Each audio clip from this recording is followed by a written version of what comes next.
Hello, that's you. When I'm talking good people, I'm talking about you. I am Pugs Moran. Welcome into the Rant. We do this every Monday through Friday around 12 p.m.-ish. It's a daily talk show kind of experience, except it's the kind of talk radio that radio doesn't allow anymore. Why? Your Pugs, why? Why is that? Well, it's because this show, here are the only two kinds of talk radio that you can find on the radio dial in America. Wall-to-wall sports coverage, 24 hours, it's your sports leader, you know, that kind of shit. Or highly politicized and partisan political talk. That's it. That's all they allow. I come from an era, 20 years in Chicago and Dallas, working in a kind of talk radio where it was just people hanging out, man. Honestly, it's the kind of talk radio that doesn't exist on terrestrial radio anymore, but you can certainly find in podcasting lifestyle talk. Maybe sometimes we get a bit provocative, a little provocative talk. Anyway, that's what we do here every day, Monday through Friday. I perform the show for you in a fairly unique way. It's a stream of consciousness. It's just me with no breaks, no stops, no nothing, just talking about the day. Now, it's not just, all over the place, although it does get there, because that is one of the components of a stream of consciousness. Sometimes you will chase ideas into a cul-de-sac, and then you got to back up. Beep, beep, beep. But what we'll do here is we run down the entire day. This is a stream of consciousness on the entire day. Here's how it works out. It'll unfold in 4 quarters. The first quarter, we call that antecedently on this day. It's a fancy way of saying this day in history. I cherry pick some events from past this day, previously on September the 10th. I go back and... Wait, what? Wait. What? Hold on. Recalculating. Today is September the 10th. That means tomorrow is September. Oh my God. That's just dawned on me. Okay, see, now we're in the weeds. All right, let's focus. Antecedently on this day, I cherry pick events from history and I talk about them. And we try and figure out what those events are. Are there any patterns? Do they pertain in any way, shape, or form to my day as it lays ahead of me?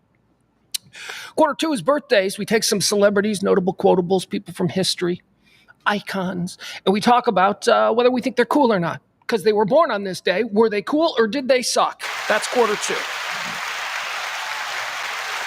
Quarter 3, this is deads. This is a little different. And kind of the same as quarter 2 with birthdays, except the opposite. It's 180 degrees from birthdays. It's deads. These are people, same ilk. Notable quotables, celebrities, if you will, same kind of person. And they died. So we go, where'd they go? They go to heaven or did they go to hell? That's right. We take a look at their life. And we're like, where do you think they went? So that's quarter 3. Quarter 4 is everything else. Quarter 4 is the hot topics, the current events, the headlines, whatever it is that is, moving the needle on this particular edition of September the 10th. Still can't get over the fact that tomorrow is September 11th. And this is what happened to hashtag never forget? Shouldn't there be like a whole week ramp up? Shouldn't there be like a whole thing like next week is September 11th, get your flags out? I mean, I don't know. Should be more. There should be more. There should be more for that day. As I like to tell you, I'm a Gen X Cold War kid, right? And I like to think that my childhood essentially ended on the morning of September 11th, 2001. I know what you're saying. Dude, you were in your 30s. Let's say my innocence. Say maybe not my childhood, but my innocence, the security of the Cold War, that as long as we had ours pointed at them and they had theirs pointed at us, nothing could go wrong. Well, that changed on September 11th, and that's tomorrow, and we just seem like, is it because there's too many of us shot callers out there? And I don't mean to include myself, but there are too many important people now who don't even remember that day. They were like 5, like all the influencers. I don't know. All right, big show coming tomorrow. I'm making a point of it. Big September 11th. It's not a celebration. That's stupid. I don't know. Hey, check this out. So 2 things that I love about my mornings. I love, and I've chosen as my energy drink Powerade. Okay, Powerade. Probably going to kill me. It's like 1 billion calories. This is how you know that they're not a sponsor. But it's good. It's still good. I like my Powerade. I need my hydration drink to do the show. And then I told you about my love of Code Mix, which is this weird off-brand, probably sketchy as fuck. That's another way that you know that it's not a sponsor. Code Mix.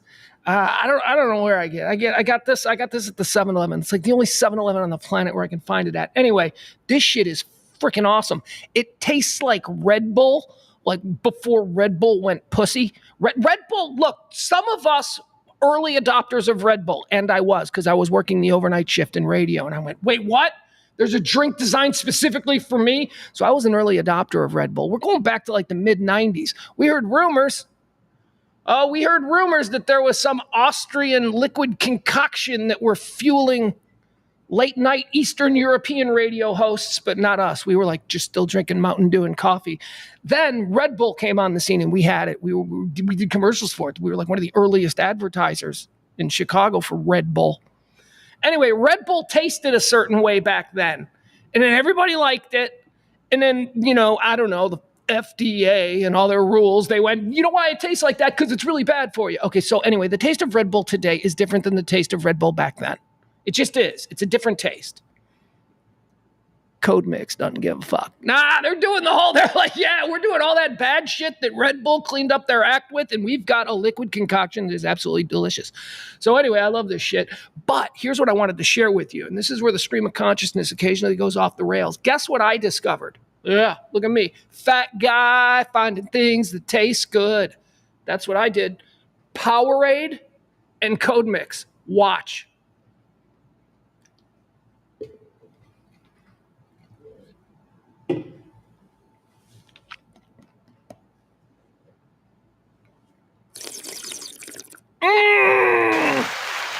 Oh my God! It doesn't even need vodka. It doesn't even need anything. Holy shit, is that a delicious flavor combination? Yeah, I'm in my 50s. How you doing? All right. I saw something today. This is what we call small talk. Small talk point of the show. This is before we get into the 4 quarters, we do this. It's small talk. Oh, yeah. Hold on. Small talk. I got to get small. All right, here we go. All right, there you go. We'll do small talk like that. Oh, I like it like this. Yeah, I'm really small now. All right, the small talk segment. Hey, people on bikes, if they're on the street, I mean, pedaling bikes, not these like, new Jetson, but, these motorized bikes. It's a whole different argument. People on bikes, bike nerds, Lance Armstrong deniers. Do they have to stop at stoplights? Or not stoplights, but stop signs. Stop signs. It's very important. This is a residential neighborhood. These are stop signs in a residential neighborhood. I think they should have to stop. They don't. That's the thing. They never do. Like I was pulling out of an alley this morning, and there's this weird stop sign configuration because it's by a school. And I'm pulling out of the alley, and this dude on a bike, a fat guy on a bike, but he's got the biking clothes. He's fat. He is fat. I can say because I'm fat. I can call out other fat people. So he's a fat guy on a bike, right? And he's got the biking clothes, and he's got the biker's bike. It's like I don't know. It's not like me. I'd probably be using some kid's, Schwinn Mag Scrambler or something. But no, he's out there on like a real bike, and he's fat, which tells me you're either a poser or you're beginning your journey, and good luck to you. Good luck on your journey, man. More power. Or probably just a poser. You know why? Because he just blew through the stop sign. And I'm like, what the fuck, man? What the fuck? You don't have to stop. Do they have to stop? Does anybody know? If you're on a bike, right? If you're on a bike and you're on the road, don't you have to adhere to laws? Where's Adam Reyna? Adam Reyna checks 2 boxes. Adam Reyna used to be a fat guy. Then Adam Reyna got on a bike and he started riding his ass off. And Adam Reyna quite literally looks fantastic now. Saw him the other week, whatever. He looks great. All right, that's going to do it for small talk, ladies and gentlemen. Hope you enjoyed it. Let me get big again. All right, there we go. Too big. Because you know why it's too big? Because the way this shirt lays, doesn't it look like I have the body of a grimace? Doesn't it? Like, it looks like I go into a belt. I'm not that much of a belt. It's just this shirt flares out. You'd think a guy Too small. Too small. You think a guy like me, that's still too small. Why? What's going on? Do I need to raise the camera? I like the computer to be out of it. Yeah, that's fine. Jameson says, what is Jameson saying? Hold on. Let's go into the chat room here before we get started with today's show, because I got a lot of stuff I want to get into, man. And we've all seen what's going viral. The Tyreek Hill arrest video is going viral. The 3 minute and 40-second version is the one that I saw until this morning. Did a little snooping around Miami Herald, found the entire thing on YouTube. It's like an hour and 50-minute YouTube video of just multiple cop body cams all edited together. It is incredibly interesting. Now, I'm not going to subject us to sitting here and watching all 100 and something minutes of it, 200 plus minutes. No, 90, 100. But it doesn't matter. See, stream of consciousness. I started to do math. Don't do math. Never do math. Avoid math. I got to do this one more time.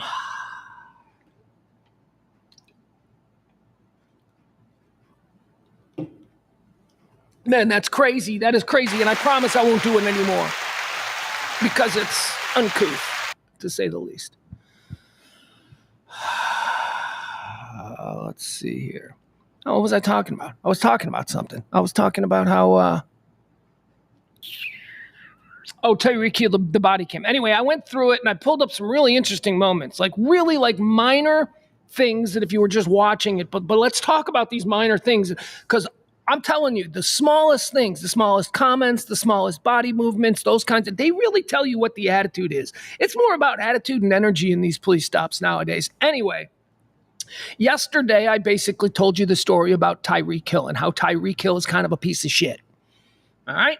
So I had some biases going into this. And now I've seen the entire body cam, so let's talk about it. We're going to talk about it. After seeing the first 3 minutes, I also had some takes on it. And maybe those have changed. I tweeted about that last night. All right, let's get into the chat room. Let's say hi to some of my people here. I love seeing you. Let's go down. There's Tyronda is in the chat room. Peter's in the chat room. Jeff is in the chat room. Oh, look what I did. I fucking keep screwing up the screen. There I am. Sorry. Let's see. We got Ballard. We got Gamboa. Ale Gamboa.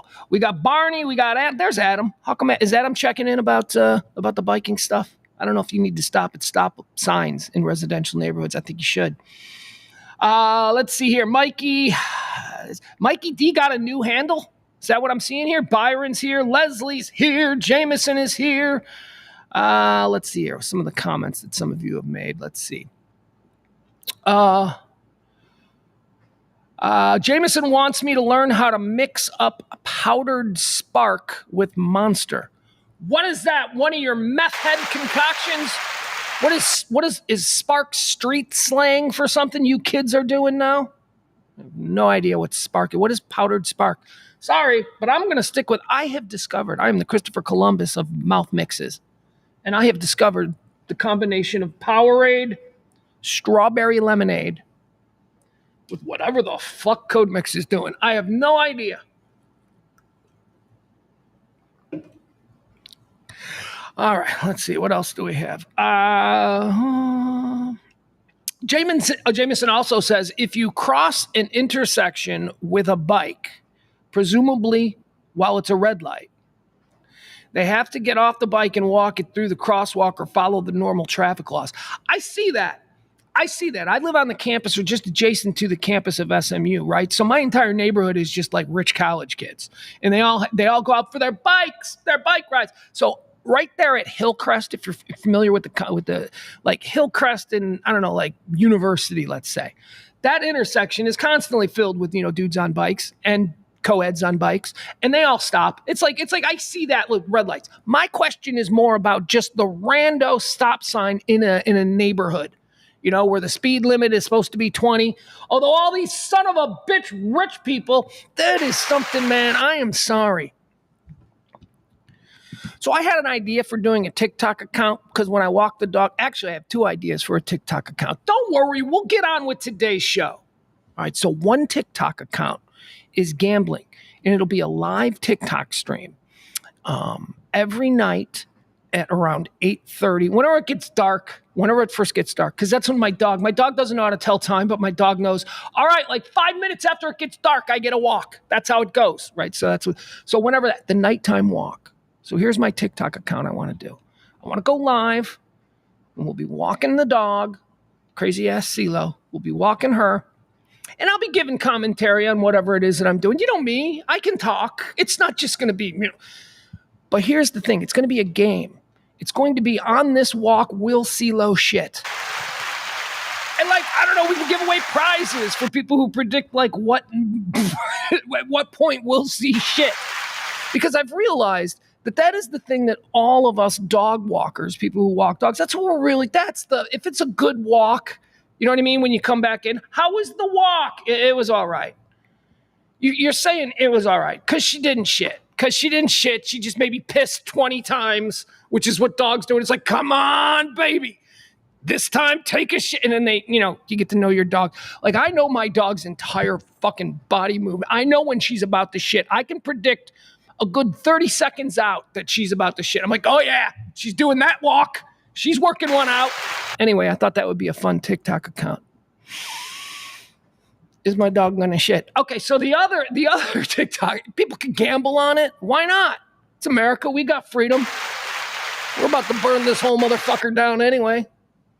All right, my other TikTok account that I want to start is I want to sit at this particular intersection where it's a 4-way stop and it's in a really, really wealthy part of the Park Cities. And I walk the dog past this intersection every day. And I am telling you, less than 1% of people actually stop at this stop sign. That's right. It's a 4-way stop. And I will tell you that less than 1% actually come to a stop. I would say that 99.9% of the people who go through this intersection every day would get pulled over if there was a cop right there. They're not stopping. They're slowing down. It's one of these, So I want to sit there and I want to record all the people. And I want to say, will they stop? It's like a game. I'm looking for ways to gamble on everyday life. Gambling is becoming the thing. If we can turn everyday life events into things that you can wager on, that's where we'll all be laughing one day about these moments. All right, that's it. Doesn't it? Which one? Peter says, that sounds like a great show. I would play. Which one? I've offered 2 TikTok shows that I want to do. One is CeeLo going to shit during this walk. And the other one is, are these people going to stop at this stop sign? I'm telling you, and I think it's rich people. Because I have lived in shitty neighborhoods on the south side of Chicago, where we have 4-way stops. And I'm telling you, I believe that my neighbors in the shitty neighborhood were far better and more courteous drivers in their neighborhoods than these rich fucks are. Now, it also may have to do with all of my neighbors having warrants and don't want to get pulled over and hassled for anything. It'll turn whatever. Maybe there's something to be said for rich kids with clean records and a daddy who's a lawyer. I mean, you have no fear of getting pulled over. They drive like assholes. Seriously, they really do. Rich kids, they're all in their brand new cars. They're all like 17, going up golf along the country club. That's like a 30, I think. Actually, I think it's probably 20. Man, they regularly go down that stretch at 60. It's, I'm like, there's another rich kid who ain't afraid of getting in trouble because his daddy's a lawyer. Or his daddy owns lawyers. I don't know. And I've been saying this for a while, too. Remember when we used to live over in the other rich people part of the neighborhood? In Highland Park? We're not there anymore. I'm not in Highland Park. We used to live over in Highland Park. Those people drove like assholes, too. All right. Let's see here. We should probably... I'm getting all kinds of political texts that are interrupting the show, and it's starting to bother me, but I'm sure we'll survive.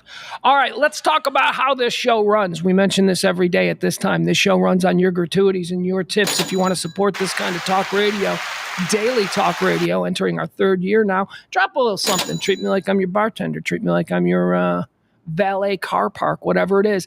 Every day, we award the title of executive producer. The executive producer of the show is the person who tipped the best on the previous day's show. Today's executive producer is Peter the Great. Peter the Great. Thank you, Peter. Peter the Great is, of course, my favorite of the Russian czars. Peter was funny. I've told stories about Peter before. I also like Catherine. Catherine the Great was kind of a baller. Did not die fucking a horse. Okay, just stop that. That's stupid. The bad guys win when a couple hundred years later, we're still thinking she died fucking a horse. Because that's what the bad guys wanted you to think then. And if you still think it... Thank you, Peter. If you want to support this show, again, we'll leave that up at least for the next couple of seconds because it's time to start the rant. Hi, I'm Pugs Moran, coming to you live from the beautiful Kelly Moore Memorial Studios in the awesome E-Gallery on beautiful Dragon Street in the incredibly cool Dallas Design District. Boy, is that a mouthful. Didn't stumble once. Let's get started. It is September the 10th. I'm still hiccuping on September the 10th. Tomorrow's September 11th. It is September the 10th, the 253rd day of the year. There are 254, it's the 254th day because of leap year. I always trip on that fucking leap year. I'll be so happy when this damn stupid leap year is over. There's 112 days remaining, 112 left. So get those New Year's Eve plans started. All right, let's go into quarter one. We call this antecedently on this day. That's a pretentious and overblown way of saying on this day in history. On this day in 1960 at the Summer Olympics in Rome, Abdibi Bikila. Okay, I'm going to try that again because it's Abe B. A-B-E-B-E. Abibi? Abibi. I'm going to say Abibi. I'm going with Abibi. I feel good locking it in. Abibi? Thank you. Abibi. Would you like to try the last name? Yes, Clark, I would. Is it Abibi Bikila? Is correct. All right, Abibi Bikila. See, if I just take the time and if I'm ethnically responsible and courteous, I can get to it. No, I can't do it again. Abibi Bikila became the first sub-Saharan African to win a gold medal at the Olympics.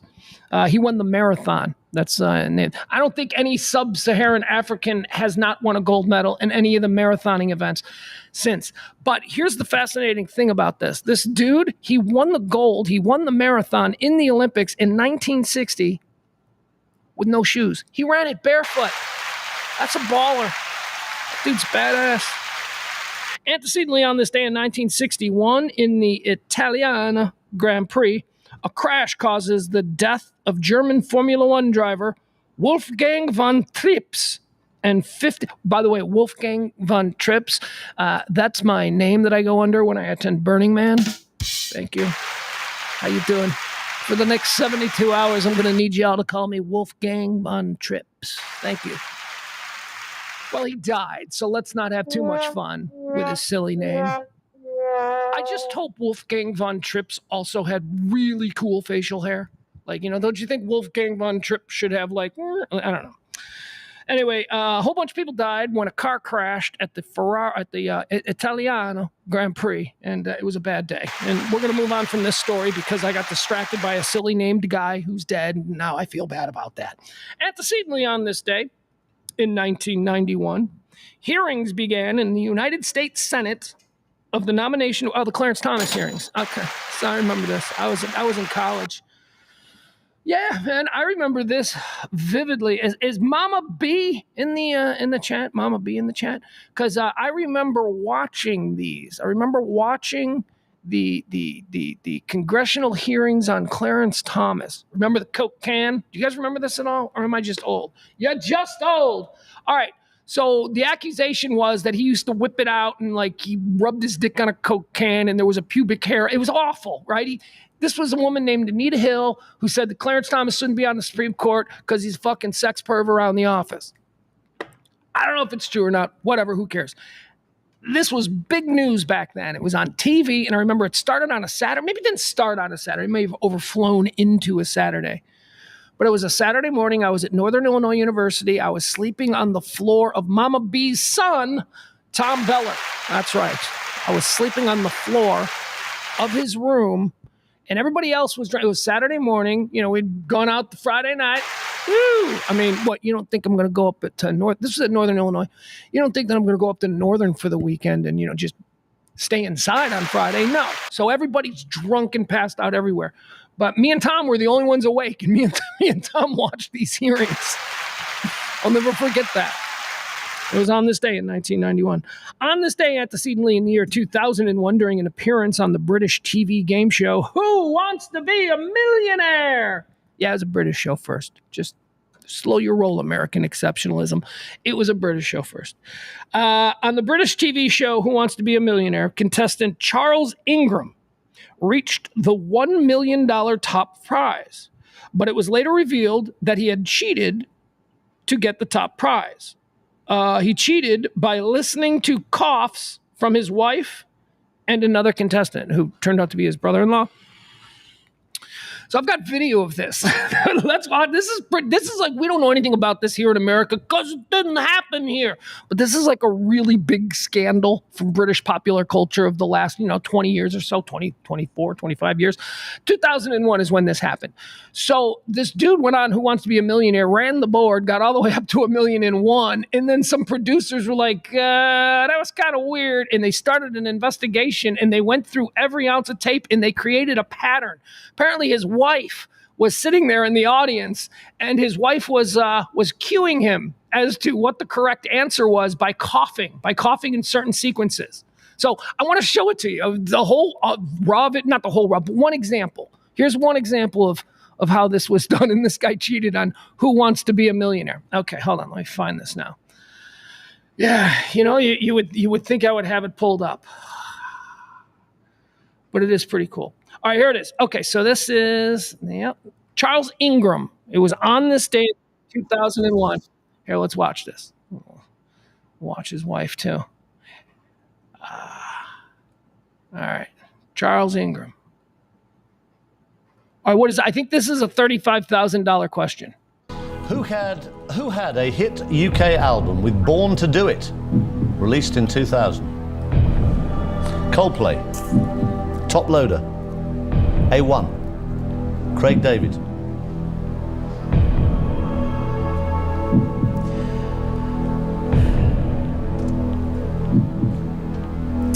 I'm not sure, I'm afraid. Born to Do It.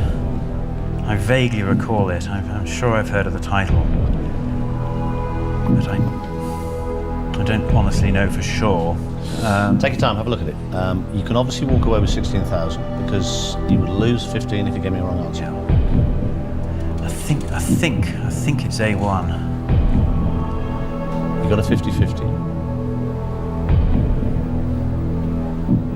Craig David, I just can't. I don't think. Fast forward a little bit. He does a lot of dramatic. I've never. Coldplay. There's his wife. Okay. All right, so there's his wife. Now, this is his co-conspirator. By the way, they were both sentenced to 18 months suspended sentence, and now he wrote books, and he's kind of a celebrity in England now. Anyway, here's his wife. First of all, maybe it's bad lighting, I don't know, but she doesn't look like a very nice lady. So this is his wife. So we're looking for her. She's going to start coughing. It's that simple. Coldplay I've never heard of. He's never heard of Coldplay? When did Coldplay break? This is 2001. When did Coldplay break after 2001? He's never heard of Coldplay, but he seems to be familiar with Top Loader. Top Loader is it's part of a rifle, so I don't think it's that. It's also a brazier. Is it? All right. Well, thanks for that. I wouldn't know. So I think sadly, I'll have to take 50-50 here. Sadly, that's what they're for. It is. Right. Computer, take away 2. The wife's a little pissed. She's rolling around. She's like, fuck this guy. Come on. Oh, it should also be mentioned that this dude was like this dude was like an Eagle Scout. We'd call him here in America. He was a major in the British Army, and he was like a hero. Like he had gotten medals for. he was exactly the guy you want on here. And then it turns out he's cheating. Here's his wife. Wrong answers leave Charles the right answer and one other wrong answer. That doesn't help me at all, actually, but, You don't have to play this. You've got £16,000. That's lots of ponies. By the way, it should be mentioned just as you're watching along. This is good information to have. The winner is Craig David. That's the correct answer. The correct answer to this question is Craig David. So just Food, nose bags, the lot. I think it's A1.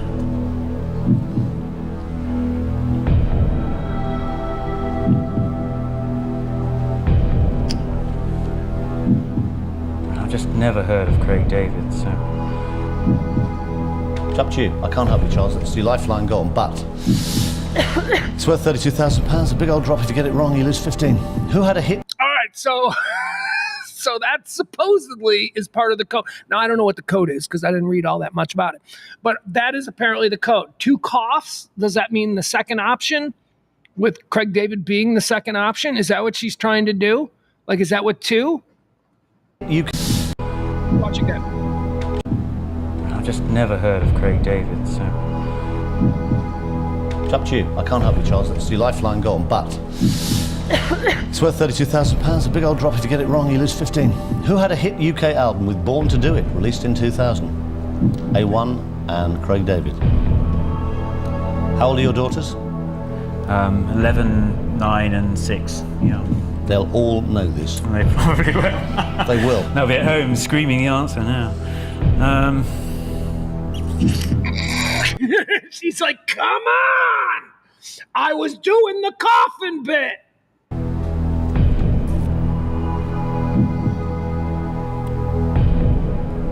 Craig David.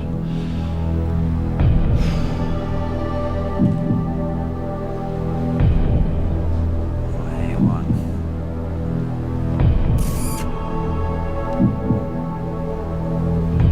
I think I'll go for A1. It's up to you. I can't influence your judgment at all. You only get in the chair once. Risking 15,000, I really am. I mean, for a guy who's cheating, who's in on this fraud, who like knows, I mean, he already knows because she's done the coughing. He really is laying it on thick, right? I mean, he's acting it, you know, he's like, oh, I don't know, this is so hard. A1 or Craig David.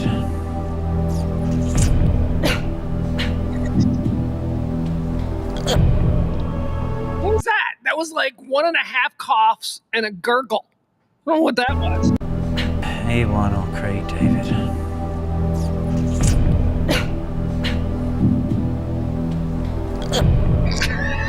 I don't know what that code was, but I'm gonna go for A1. A1, he's going for the wrong answer. Final answer. No. Are we on the main strategy or the sub-strategy? I've rather lost the plot here of your, of your campaign. Slight detour at the moment. Yeah, okay. It's a lot of money to lose. You don't have to play it. You can take 16,000.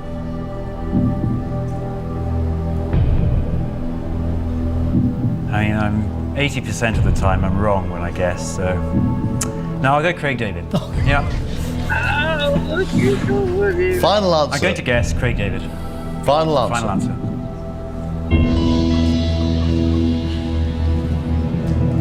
We'll take a break. Join us again in a couple of minutes for the second part of tonight's Who Wants to Be a Millionaire. Don't go away. Welcome back to the second part of tonight's Who Wants to Be a Millionaire this Tuesday night. Just before the break, Major Charles Ingram here was on £16,000. He had his 3 little girls hanging on his every syllable at home. He was given this question. He didn't have to play this. Who had a hit UK album with Born to Do It, released in 2000? He had Coldplay, Top Loader, A1 or Craig David. He said his own words, he'd never heard of Craig David. Used a 50-50, Coldplay and Top Loader went. He then went for A1.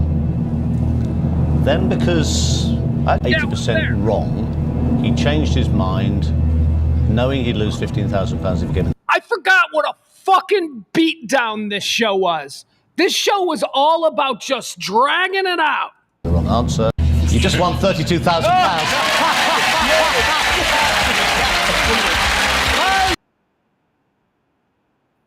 Cheating fucks.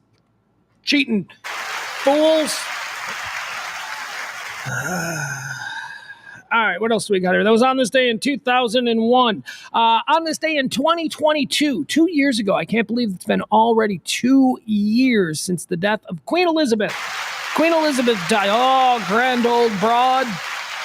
Queen Elizabeth died on this day. All right, that's going to do it for Antecedently on this day. Let's move into quarter two. These are birthdays.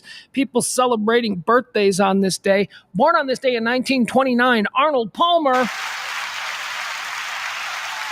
Hey, look at me paying tribute to Arnold Palmer. Let's call this a Pugs Moran. Arnold Palmer, of course, the inventor of the lemonade and iced tea mixture.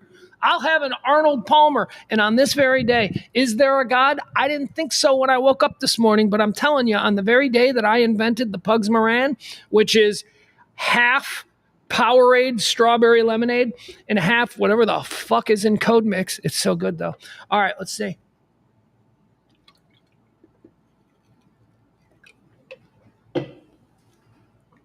Oh, that's good. That's my tribute to you, Arnie. Wherever you are, Arnold Palmer. I think he also golfed or some shit. Born on this day in 1948, a true icon of this town. And I can tell you, he is the only one from these teams that a young Pugs Moran actually liked. Why? Can't explain it. I was probably 7, 8, 9, something like that, a little kid, maybe even younger, and it was just a fun name. It was a fun football name. Born on this day, Dallas, Texas, Dallas Cowboy legend, Charlie Waters. Born on this day in 1948, Charlie Waters. I just remember that being a fun name. Charlie Waters. That was fun when I was 8, 9 years old. Born on this day in 1949, Bill O'Reilly. Ooh, O'Reilly. Let me tell you something about Bill O'Reilly. He's doing some really interesting stuff. He's a little different than what he was, when he was yelling at people. The interesting stuff that he's doing is on that News Nation. I don't know if you guys ever watch News Nation. You know how I feel about news media. Yeah, it's I watch a lot of Brits. I watch a lot of Sky. I watch a lot of BBC because I really can't stand Fox News and I really can't stand MSNBC. And sometimes, although I find the happy medium being CNN, when I need American coverage, I go to CNN. Even that's just a little bit sometimes blah, all the time. News Nation, not bad. It's not. I've been checking it out. I've been a couple of people I roll my eyes at. Like there's this Leland Vitter guy on there who I'm like, ugh, but whatever. Bill O'Reilly does a weekly segment or show or something with Chris Cuomo. It's Chris Cuomo and Bill O'Reilly, and that's actually really interesting. They do some really good stuff together, and it's different. It's different than the whole. And I mean, they disagree. Sometimes they agree. That's the other thing. It's not always just them going, no, I said this. And then him going, shut up, ugly. It's not that. That's what most point-counterpoint debates in television news are. O'Reilly and Cuomo are doing something different. I'm just pointing that out. I kind of like it. They're fun with each other. They fuck with each other, but they're fun with each other. Anyway, Bill O'Reilly, born on this day in 1949. Born on this day in 1950, Joe Perry from Aerosmith. All right, I'll tell my Joe Perry story. Joe Perry and I are like this. We're like this. Joe Perry, of course, the legendary king of cool from Aerosmith, the guitar player. The Keith Richards, Steven Tyler's Mick Jagger, if you will.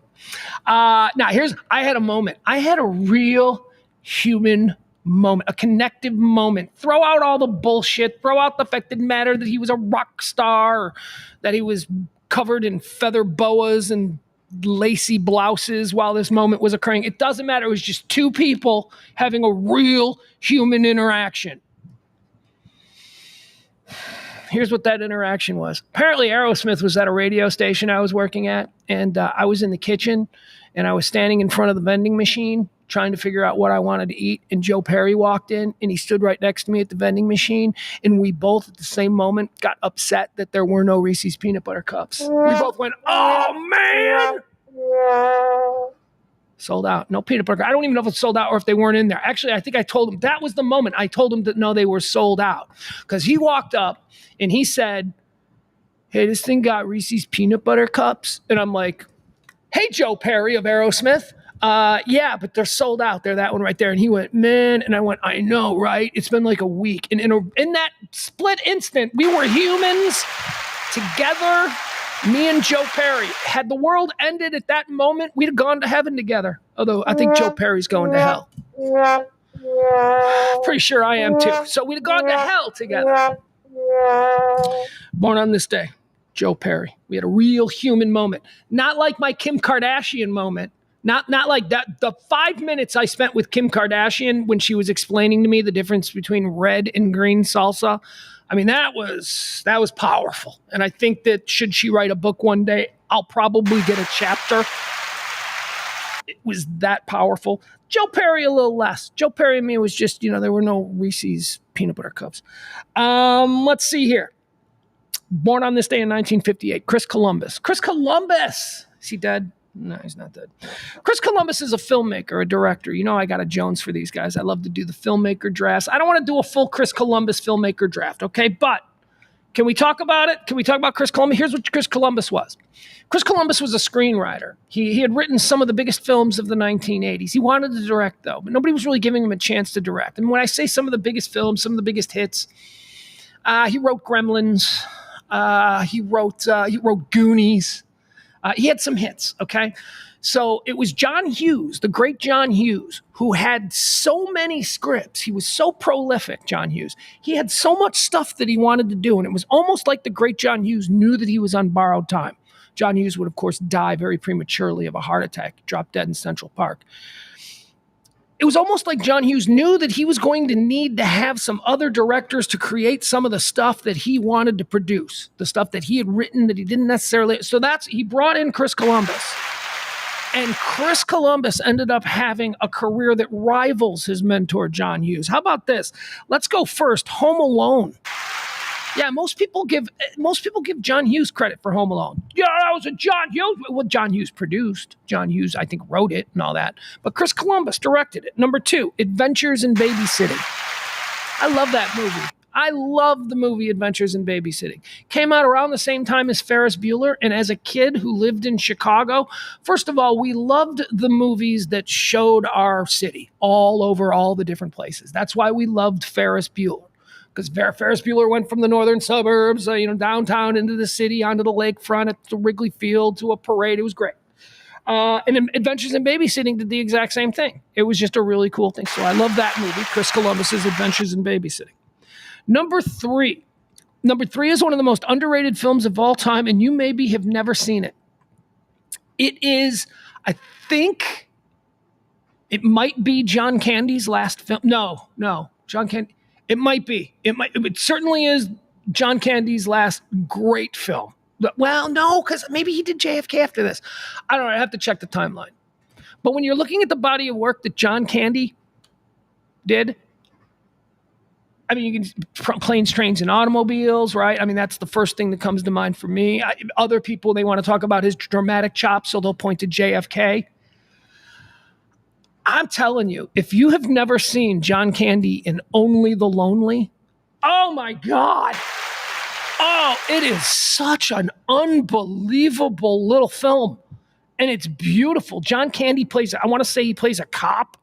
And he's sort of like a 30-something-year-old overweight cop. And he lives with his mom. And he can't meet a girl. And he's just, it is so sweet and so good. So Only the Lonely. Chris Columbus is coming in at number 3 on my Chris Columbus draft. Number 4. Well, you don't think he's got hits? Can I interest you in Mrs. Doubtfire? Yeah, there you go. Oh, you think that's just it? That he'll never have anything like Home Alone and Mrs. Doubtfire again? How about Harry Potter? He's the director of the Harry Potter films. Chris Columbus, happy birthday. Born on this day in 1958. He's definitely cool.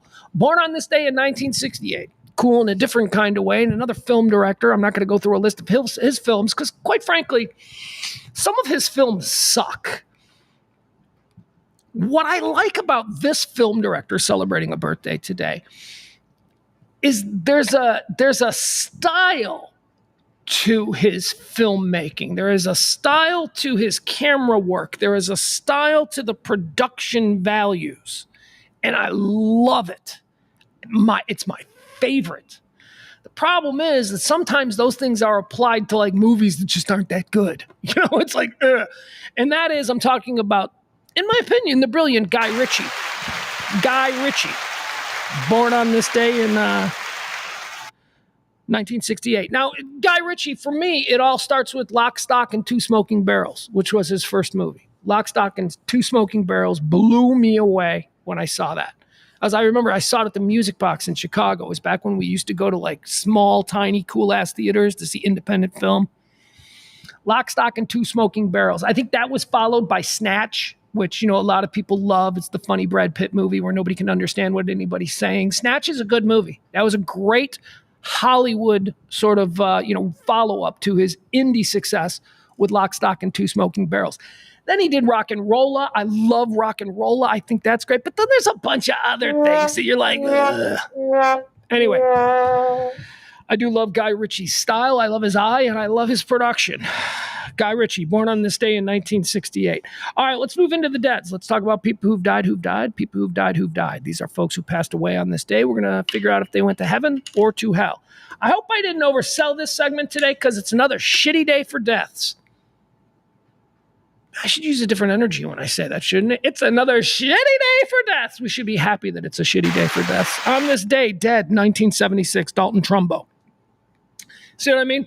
I'm starting with Dalton Trumbo, a guy that nobody had ever heard of until Bryan Cranston played him in a film a couple of years ago. Woo! That was the code mix. Got a little gas bubble. I do apologize. You guys see Trumbo? He was a blacklisted Hollywood screenwriter. Bryan Cranston played him in the movie. I think Cranston was nominated for an Oscar. He may have even won. I don't know. So Trumbo, what did the movie teach us? Well, the movie taught us that he was persecuted and that he was put on the blacklist, and that was very unfair. What did the movie also teach us? It taught us that this dude was an asshole, and sometimes shitty things happen to shitty people.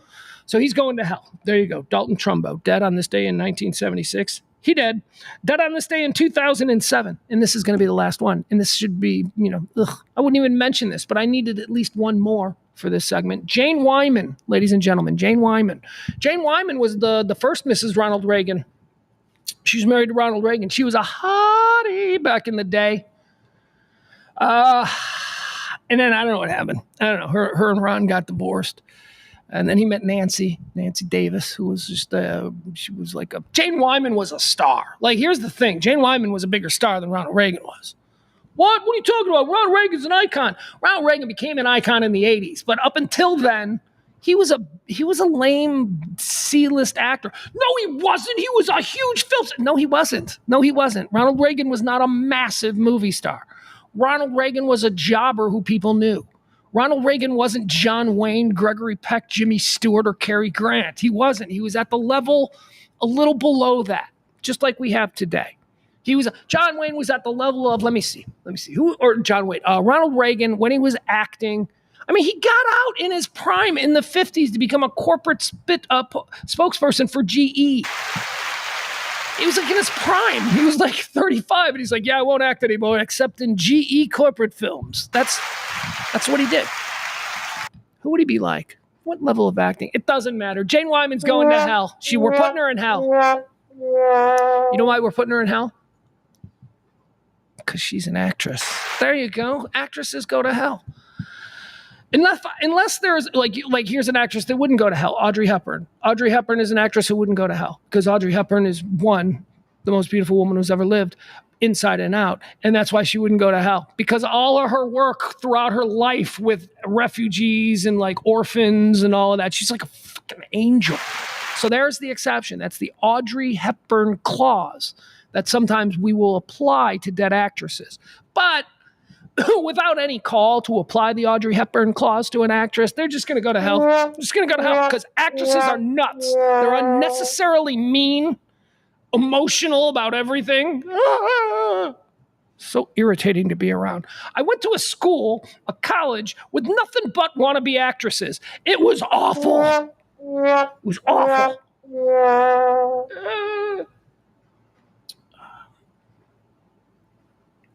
How you doing? Once again, we'd like to thank today's executive producer, Peter the Great. Ladies and gentlemen, Peter the Great, exec producing.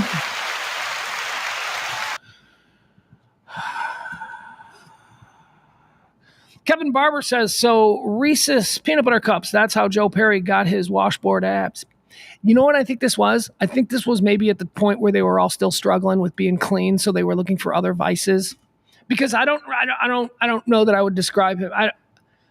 He wasn't fat. He wasn't fat. Oh, Kevin, you want to know? Kevin Barber. Ladies and gentlemen, KB, my friend Kevin. This just reminded me of another story that you're not going to like. But it's a favorite story of the old Pugs and Kelly show. So Duran Duran came to the studio once. Kevin was a big Duran Duran fan, as was I. So Duran Duran came to the studio once. This was probably 2002, 2003, somewhere in there. And one of the guys in Duran Duran had really bad BO. And we couldn't figure out who it was. It's just always been a funny story. One of the guys from Duran Duran had really bad BO. Maybe his clothes were dirty or something like that. I mean, they looked fantastic, but there was one guy, and there was a group of and you know what? To be fair, maybe it wasn't Duran Duran. But of course, for the art of storytelling, we made it a member of Duran Duran. But if we're being fair, Duran Duran was with like a whole bunch of people in their entourage. There was like road crew and stuff like this. So there were a whole bunch of people. But we're going to tell that story forever, that someone in Duran Duran has body odor.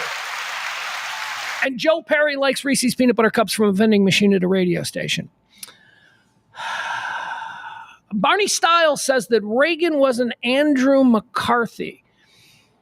You know what? No, he wasn't, because Andrew McCarthy is nothing in 2024. So let's just say who is that level today? Ronald Reagan in 1955, let's say the height of his career as an actor. Let's say, I don't know. All right, so let's say 1955. So Ronald Reagan in 1955, who would be the equivalent of that in my mind in 2024? I like where you're going with Andrew McCarthy. And I was going to be like, no, more Charlie Sheen. But Charlie Sheen had big, hot success. Charlie Sheen burned white hot. Reagan never burned white hot. Reagan was just always consistently a leading man type who you could cast in a Western or, whatever. And people liked. And then TV came in and he started getting all kinds of TV work. And that's how he left for GE. I don't know. I can't think of anybody. I keep going See, here's the problem. I keep going like Ryan Reynolds, but Ryan Reynolds is way bigger than I give him credit for. In my mind, I don't give Ryan Reynolds credit for being as big an A-lister as he is. But he is. So I don't think Reagan was ever Anyway, let's keep going. All right, the rest of the show today is going to be all the day's hot topics and all that. Hot topics, current events, all that good stuff. Thank you to our executive producer, Peter the Great. I'd also like to remind you, if you want to be tomorrow's executive producer, all you got to do is drop a little something in the tip jar. Haven't heard that thing go off all day today, and that's pretty depressing. But hey, we move forward with life. All right, drop something. I'll leave it up. There you go. I want to see if there was anything. Something was happening. I told you this morning that I went through a hard watch of the Tyreek Hill full 2-hour body cam thing. And while I was doing that, I looked up on the TV screen and I could see that there was some big breaking news story coming out of Atlanta Hartsfield Airport. I think the two planes collided, but they were on the ground. I don't have any real details. I'm trying to see if there is anything here. No, I don't believe it was it wasn't bad. I just think two planes were and they two cars in a Kroger parking lot, right? They just bump bumpers. I don't see anything about it. I'm hoping. I'm being optimistic, but I looked up and I'm like, oh shit, I'm going to have to follow up on that. And of course, I didn't follow up on it. And now here I am scrambling at the start of the show. Barney says Josh Radnor. He's a star of How I Met Your Mother. Man, I don't know. It's really unfair because it's honestly, if the only thing that I'm going to agree to is something that I am already thinking. because I don't know. I wasn't alive back then. I don't know how to gauge what Reagan was. I just know that he wasn't like a perennial Oscar nom. He wasn't a big movie star. He is an American icon. He is a modern Mount Rushmore type character, but not because of his acting, because of the stuff that he did in his second career. Okay. So let's keep going here. Let's move on. What is the big story today? The Kentucky manhunt is still going on. We're still looking for this clown show who on Saturday at 5:30 started shooting at people on the road. His name, here we go. I-75 shooting in Kentucky. Here, we got a little timeline so we can get you all caught up. This dude is in the woods. Well, I've got a theory. For all we know, this dude is now running around in the woods alongside this highway, fully loaded up with weaponry, and he's going to start shooting people again. Except, you see, he hasn't. On Saturday at 5:30, he took an elevated position and began sniping at cars that were coming down I-75 outside London, Kentucky. Shot 12 cars. 9 people were injured. Thankfully, everybody seems like they're going to be okay. I think there's only one person now who's still deemed in serious condition. Some people went home, but they're just driving. The people just driving on a Saturday on a highway doing 70, 75, and all of a sudden they're getting hit in the face. Their windshields are shattering because some redneck Kentucky hill freak is like shooting from an elevated position down on the highway below. So this happens at 5:30. This dude disappears into the woods. They've been looking for this guy for days and days. Schools are closed. All the schools in this part of the country, anywhere where they think that he could have gotten to on foot, because they found his car. They found his car and they found an AR-15 that he had purchased, incidentally, a couple of hours earlier. Anyway, he's a nut, and he's a former military guy, and he's out there. Here, I'm going to give you the timeline because there are some interesting things, okay? So I've got a theory on what's happening. I believe I shared it yesterday, right? But now it's becoming even more self-evident to me, and that is I think he's going Brian Laundrie. Brian Laundrie was the boyfriend of Gabby Petito. He disappeared in the Florida swamplands, and we all looked for him for months and months, and then we found him and went, oh, he killed himself. Okay. That's what I think that this dude is. I think this dude, Couch is his name. Let's see here. A massive search for a man accused of shooting 12 vehicles and seriously injuring 5 people on I-75 in Kentucky has entered day 4. Joseph Couch, a 32-year-old from Woodbine, Kentucky, has been identified as a suspect. Arrest warrants show he's been charged with 5 counts of attempted murder and 5 counts of first-degree assault. It is believed that he acted alone. All right, so let's go to the timeline because there are some interesting things that are going on here. Earlier in the day, here's the timeline. Here's the first entry. This is from Saturday at around noon. Couch allegedly buys an AR-15 with a sight mounted on it and 1,000 rounds of ammunition. This is Saturday at noon. Saturday at 5:30, Couch sends a text that, quote, he is going to kill a lot of people, or he's going to kill a lot of people. The person who received the texts then reaches out to Laurel County Dispatch to warn them about Couch. At 5:27 p.m. on Saturday, first reports of multiple people shot on I-75 come in. 7:55 Saturday night. Officers find Couch's car, gun, ammo, and phone without a battery near the crime scene. 8:41. See, now they found his car and the AR-15 that he had just purchased. Now, his family says he's got a lot of guns. That AR-15 is not the only, he bought that day, but he's got other guns. But that leads me to believe that he left the new gun, the brand new gun. He just left it in the car. He left his phone. He took the battery out of the phone. 9 o'clock, authorities announced that Couch has been named a person of interest. All right, let's go to the next day. This is Sunday. At 1:30 in the morning, a person who Couch texted, remember Couch texted, I'm going to kill a lot of people. All right, so that person is now talking to cops at 1:30 in the morning. This is Sunday morning, Saturday night. 1:30, the person who Couch texted is interviewed by detectives. Law enforcement learned more details about Couch's text, including the fact that he stated that he was going to kill himself. All right. Now, the fear when he went into the wind, when he disappeared into the woods down there, was that, oh my God, we got to lock up the schools. Nobody can go outside. We can't have people anywhere because this person isn't done killing folk. It's been 4 days, and there hasn't been, thankfully, knock wood, any other big crimes like that, right? We haven't heard any more There hasn't been any more shooting incidents, so I think he's dead. I believe he's dead. I hope he's dead, and he's supposed to be a survivalist and a hill guy. They may never find him. They may never find the body. Anyway, there you go. That's the update there on the Kentucky I-75 shooting manhunt. Still going on. At some point, they're going to have to let the kids back in school. I mean, all right, next one, Tyreek. Here we go, folks. Let's everybody stretch out. We're going to talk about the Tyreek Hill situation. I'm going to need a drink.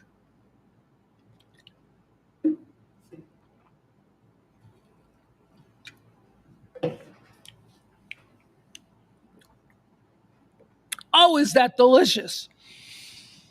Code Mix and Strawberry Lemonade Powerade. Oh, my God. I mean, I can only imagine if you dropped some vodka in there, how good that would be. Over crushed ice? Holy shit. That's incredible. Let's see here. Tyreek Hill, we all know, wide receiver for the Miami Dolphins. He had a big game on Sunday.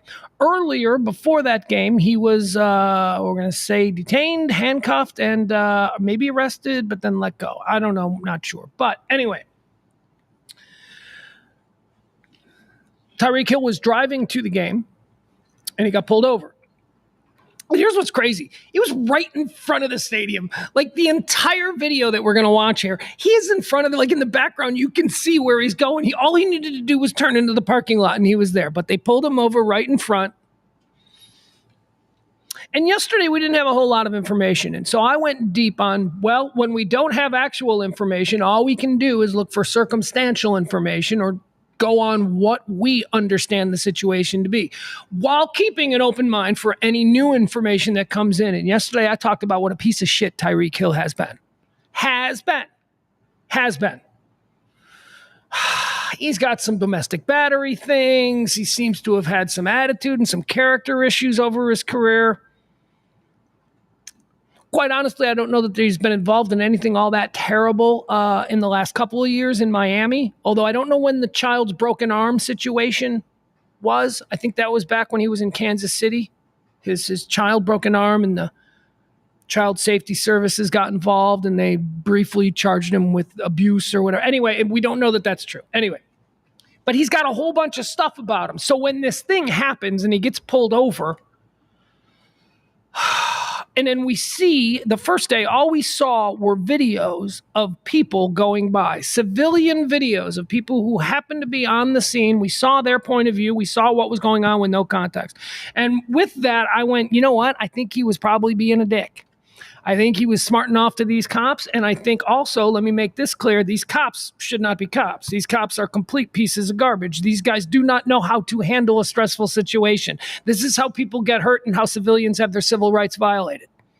Because these people should not be cops. Power comes with great responsibility. And I don't know, there's very few people that I've seen in my life who can handle great power. You know, what kind of power do they... Cops in civilian life have all the power. They have the power of the badge. It's socially accepted to just do whatever the police officer says. That's a lot of power for a human being to have. And I think, although I said I believe that Tyreek Hill was probably being an a-hole, from what I saw, I don't know why they had to drag him out of the car like that. Okay, so that was the first reaction to it. And trying to balance what I saw from civilian passerby videos and what I knew about Tyreek Hill in his past, I made a couple of judgments. I made a couple of predictions. Although, if you remember, I was saying yesterday, all of this can be washed away once they release the body cam. And when we see the body cam, then I'll have a different perspective and a different point of view on what happened here. So they released the body cam yesterday about 4 o'clock in the afternoon, except the only thing that was going around was a 3-minute clip. And I'm like, well, okay, this 3-minute clip is pretty... It doesn't give you a whole lot of context because I'm pretty sure I've been involved in, being pulled over before. It's never been 4 minutes in and out the door. And certainly not with me, in handcuffs. There's got to be more here. So I thought, boy, where's the rest of the body cam? So I found the full body cam. And it's about 2 hours long. The whole incident took 2 hours from beginning to end, and it is fascinating. And I have a whole new kind of perspective on what happened here with Tyreek Hill on Sunday. And let's watch a little bit of it, okay? I've gone through, here's what I've done. I've gone through the full 2 hours, and I've time-checked certain incidents, and I want to, or pieces from it. To be honest with you, a lot of the 2 hours is just a cop silently standing there with cars going... Right, so watching the whole 2 hours was brutal, but I fast forwarded through a lot. But here, let's do this. Okay, let me pull this up. We're going to watch a little bit of this, and then we're going to make our own decision on who we think. Maybe both people were acting pissy. Maybe one person was definitely to blame.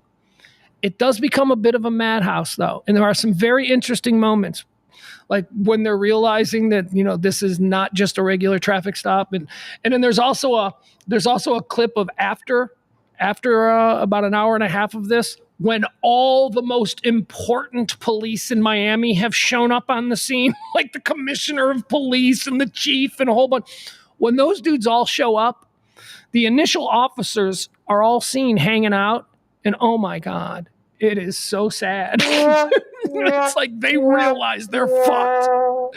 They're like, oh my God, we're fucked. Should also be mentioned that the police union. Oh yeah, before we watch this video, let's do this. Before we watch the video, okay? Is this the police union statement?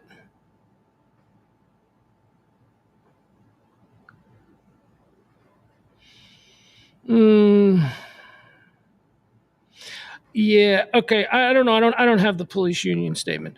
All right, the police union who represents Miami police, they came out before the body cam was released. They came out and said he was resisting arrest and that the police did absolutely nothing wrong. And this is another example of how there's a target on the police union went hard in defense of the officers, which is what they have to do. That's what the union is supposed to do. But my goodness, to go out on a limb with those kinds of things, I mean, it certainly will affect your credibility should the body cam come out and then it's kind of obvious that your officers were in the wrong. But hey, who am I? I'm not running the Miami Police Union. All right, so let's watch this. Let's go to the first one. We'll give you the initial pullover first, okay? So this is the initial pullover.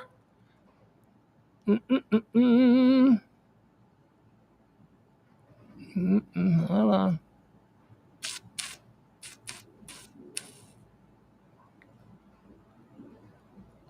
Oh my goodness. Oh my God. Hold on. This is going to take a second because apparently.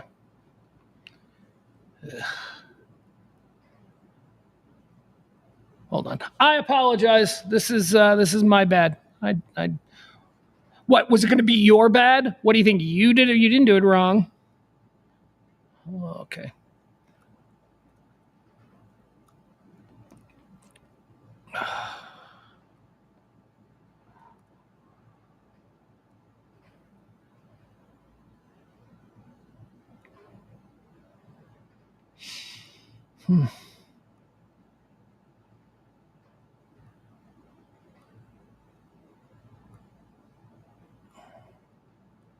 Oh my goodness, you got to be freaking kidding me. All right, hold on. I got to do this a different way now. Yikes.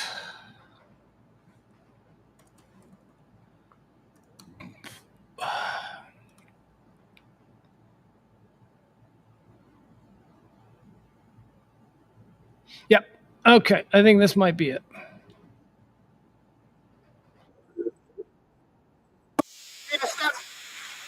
Oh, let me just see if I can get to where I need to go.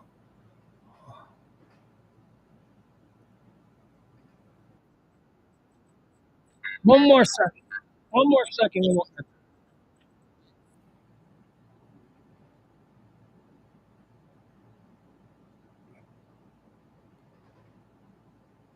Yeah. Okay. Here we go. We found it. All right. So watch this. This is the initial stop. Boom. We'll start it from the initial stop. Okay.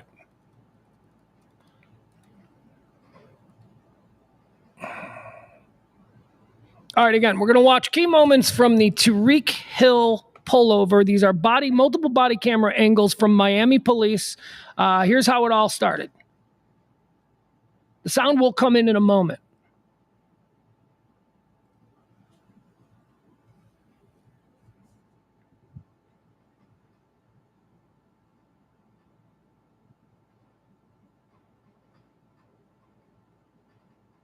Okay.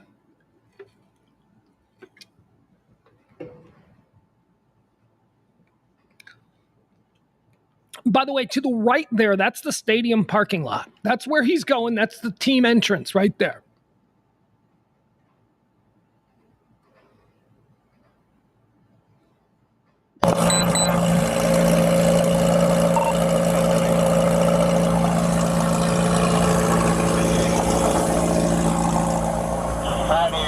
Okay, window is down. He immediately pulled over and he rolled the window down. Why don't you have your seatbelt on? Why don't you have your seatbelt on? All right, so what's happening here is it begins with the car. He rolls the window down and he hands him his driver's license. That's what he's handing him, and he's taking it. And the cop immediately says, "Why don't you have your seatbelt on?" And then Tyreek Hill responds, "Don't knock on my window. Why don't you have your seatbelt on?" So it's already testy from the get-go. However, Tyreek Hill has done everything you are supposed to do. Roll your window down, have your documents, your papers, have your papers ready for the police officer and give them to him. The cop, he's not trying to run or hide from them. He has identified himself to the police officer immediately. "Here's my card, window is down." And the cop is, for some reason, already starting in with bullshit. Like what? Why you have it up? All right, now right there, this officer, and I don't know if you, again, headphones allow me to hear things that maybe you don't, but this officer right here just says, "It's Tyreek Hill." He just realizes who it is. This cop right here just realizes, and that's what he says here. Have your seatbelt on. Why don't you have your seatbelt on? Like what? Why you have it up?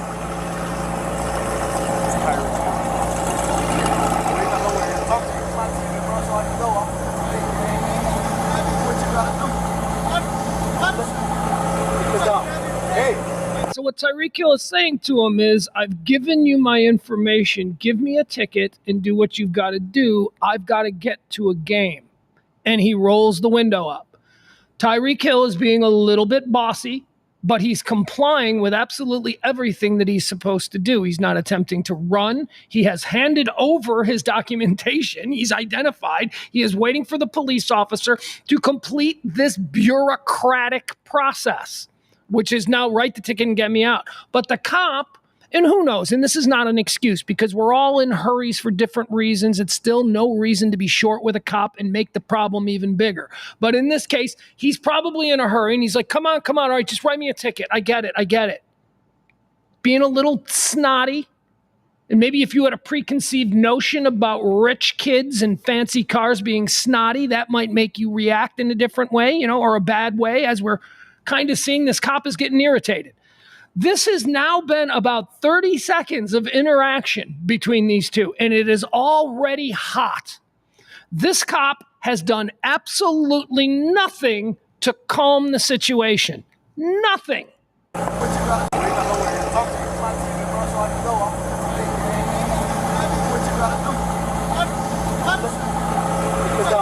Hey, keep your window down.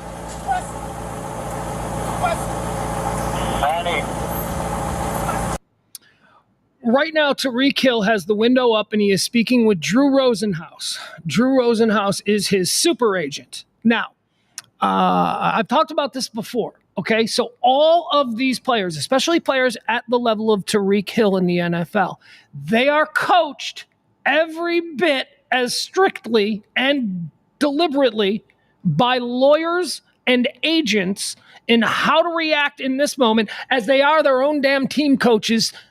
Teach them how to react or coach them up to how to react during a, third and long. He knows what he's doing. And right now he's on the phone. The instruction is probably, should anything like this happen, comply, give them your information while they're writing the ticket, get me on the phone.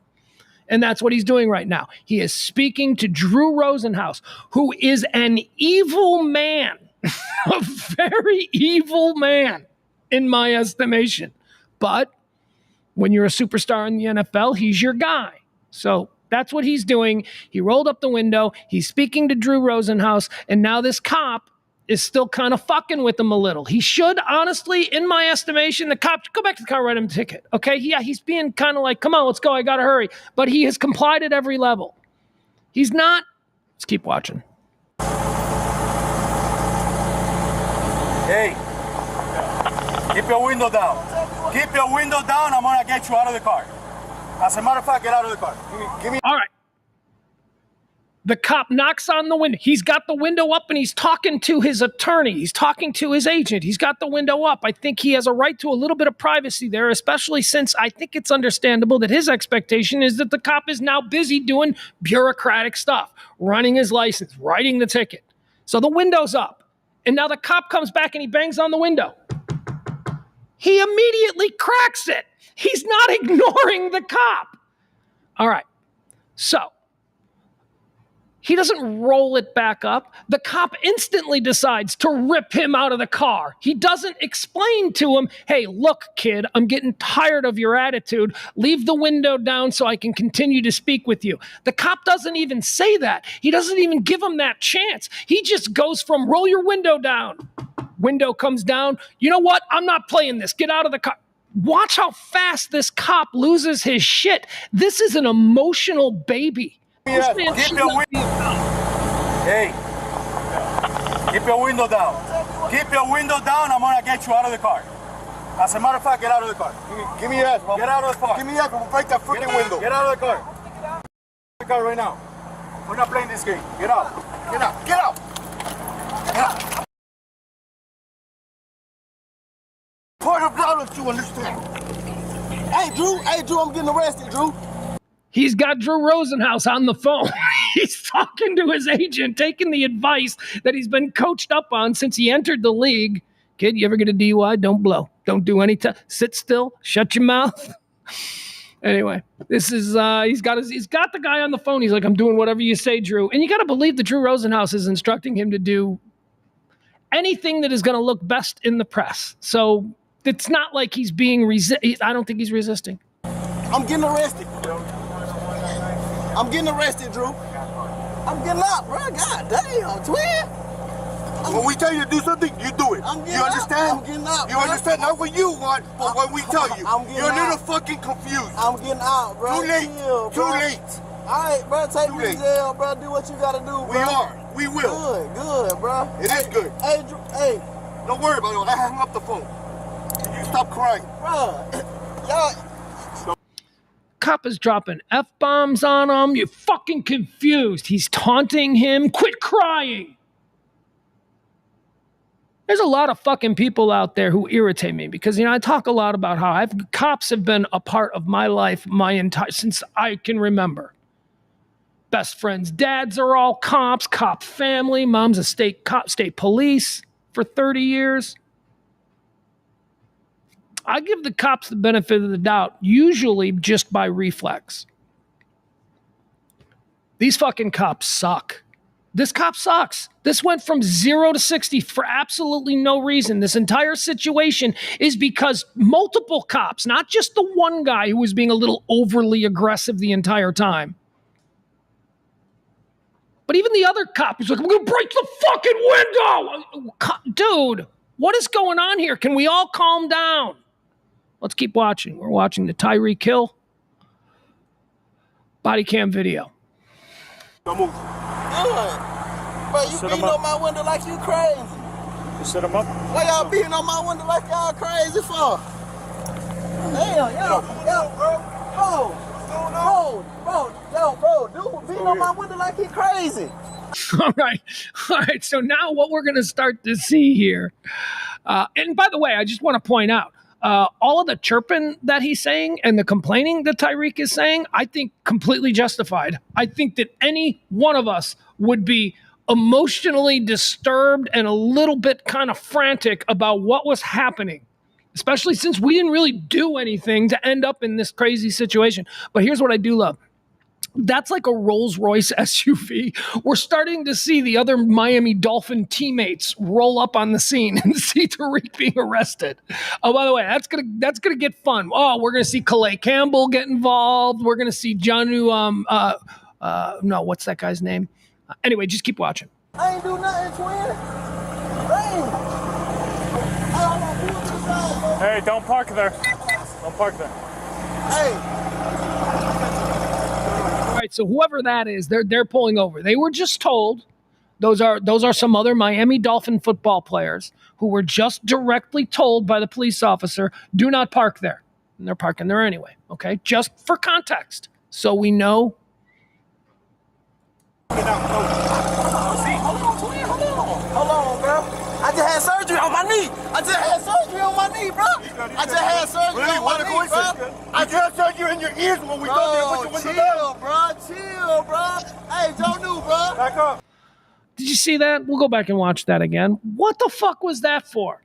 They know who he is at this point. And one of the cops has just told the other cops it's Tyreek Hill. And he's sitting down and he's like, wait a second, I just had surgery on my knee. Now, I know that doesn't really hold water, especially when you see that a couple of hours later, this dude is running for 80-yard touchdowns. You got to believe he can sit on a curb if he can take a hit from a safety going full speed. I think he can sit on a curb. But still, what is the purpose for this overly aggressive tactic?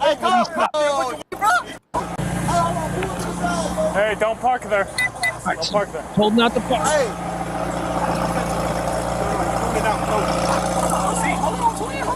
Hold on, bro. I just had surgery. He's getting ready to sit down and he's being forced to sit down. And he's saying, hold on. I just had surgery. Like he's saying that. And before he can even get that out, he's in a fucking headlock from this guy. What the fuck, man? I want to defend cops. I want to talk about how there are good cops out there. But when we see this fucking shit, this is an asshole. This is a jackbooted thug. There are no aspects of serve and protect that I have witnessed so far. What I have seen is some, honestly, fascist and militaristic sort of behavior out of people demanding things from a free society. That's some fucking bullshit here. All right? That's what I'm seeing.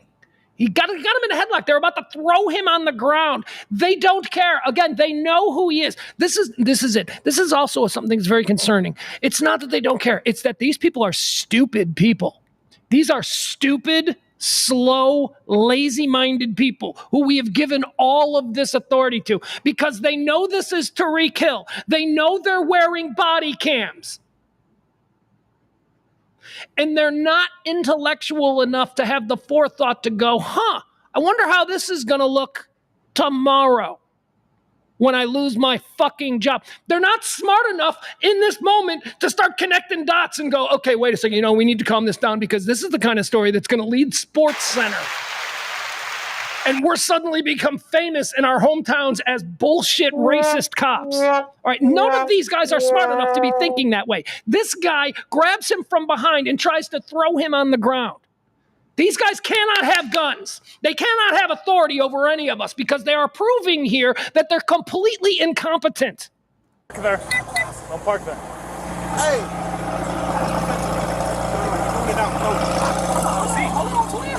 Hold on, bro.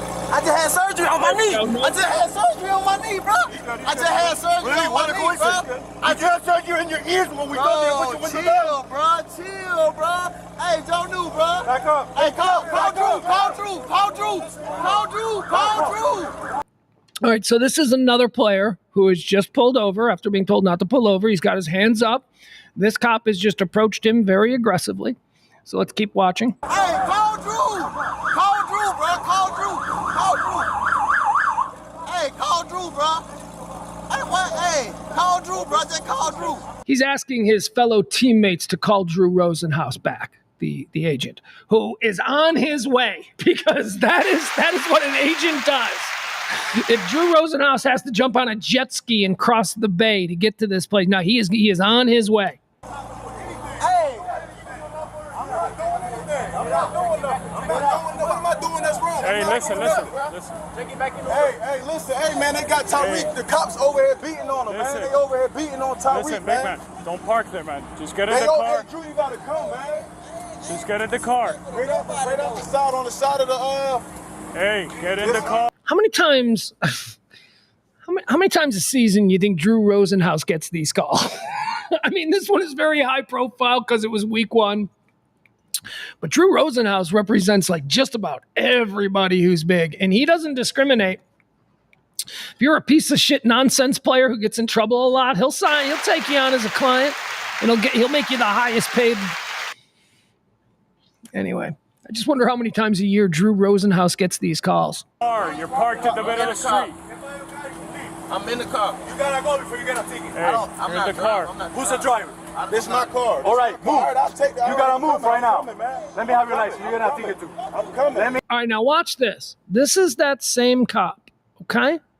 Watch how he deals with this second guy now. This second guy, now, here's what we know he did. He was told not to park there, and he's parking there, okay? So he's being asked now to move. He's being confronted by 2 police officers. He's being asked to move the car. So let's watch this original cop, okay? This is the cop that initially was the asshole to Tyreek. Let's see how he now deals with this guy. And I don't know what Miami Dolphin player this is. Let me have your license. Let me have your license. I'm leaving. I'm not playing. Let me have your license. Yo, what's your license right now. What's going on? Your license right now. You're not going to give me your license? Get in the car and leave. All right.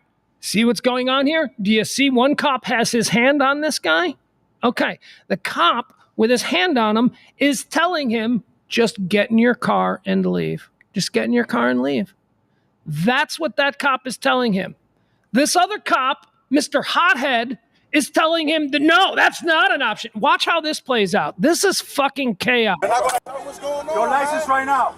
You're not going to give me your license? Get in the car and leave. You're not going to give me your license? I'm leaving. Let me have your license. Your license right now. Sir, hey, your license right now. I'm leaving. Or I'm going to lock you up. Your license right now. He just told me to your license right now.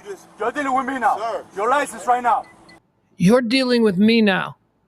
Oh, this is all ego, man. These are all guys who in this moment are being slaves to their fucking egos and what they think are disrespects and personal slights. That's what's happening here. These cops are using the authority because they don't like that anybody is questioning them, especially, young, moneyed, dare I even say it, people of color. I don't know. I went there. I seriously don't believe Tom Brady would have been treated this way. Yeah, I said that. I don't say that kind of shit a lot. I don't know that Cooper Kupp gets treated this way. I don't know that Christian McCaffrey gets treated this way. And I don't know what that's about. I don't want to speculate. But you can't tell me that this is completely outrageous. This would never happen to me. And I might even do the same thing with the window, but I'm telling you, it wouldn't go 0 to 60 where he's pulling me out of the car. We're not playing this game here, man. What's man going, man? My license in my bag. Let me get my bag. All right, go get your license. Let me get my bag. Close that door. All right, let's go to another clip here. This is 4042. Let's see what this is. Defend Beyond with Darktrace, the essential cybersecurity platform for the era of... Can I stand up? All right, so this is some irritated Tyreek. We're back now with Tyreek. Remember, he's sitting down on the curb. He's got his hands cuffed behind his back. So this is now back with Tyreek. We were just down here further. You see that? That's where we just were. Now we're back with Tyreek. Like him. Nah, hell no. Nah, don't do more than write me a ticket, sir.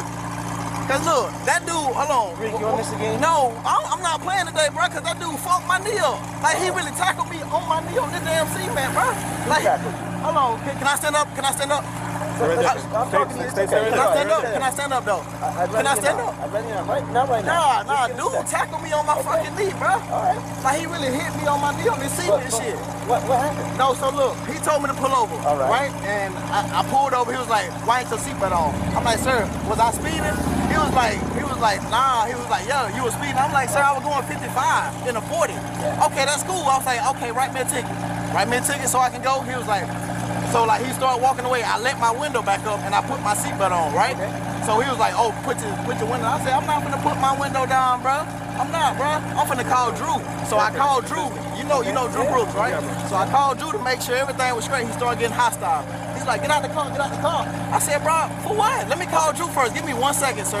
I never once got out of control or nothing. But then they pulled me out the car, slammed me on my knee, and he fucked my knee up again, dog. I got tendonitis again, bro. Okay. Like my whole knee fucked up because of this. All right. So really, bro. Hey, can you take these off me though? Again, in a couple hours, he would score on an 80-yard pass reception. So his knee ain't that fucked up. He played and he balled out. He played angry. Please. Hey, you should have been here. You should have been here. Done? Hey. I'm not playing today. All because of y'all. But I appreciate the check y'all gave me though. All right, a little cocky. A little cocky, but, you know, I expect Tyreek Hill to be a little cocky. So what he's just said there is, I'm not playing today, thanks to y'all. But thanks for the check, because he gets a game check anyway.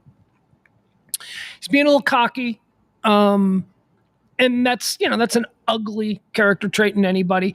But I think he's got a right to be irritated. Look, I have been more irritated than this when they've passed me over for a fucking table at Outback. I was next. He's irritated. We're all human. I gotta be honest. I think that he has comported himself in a way that he has nothing to apologize for.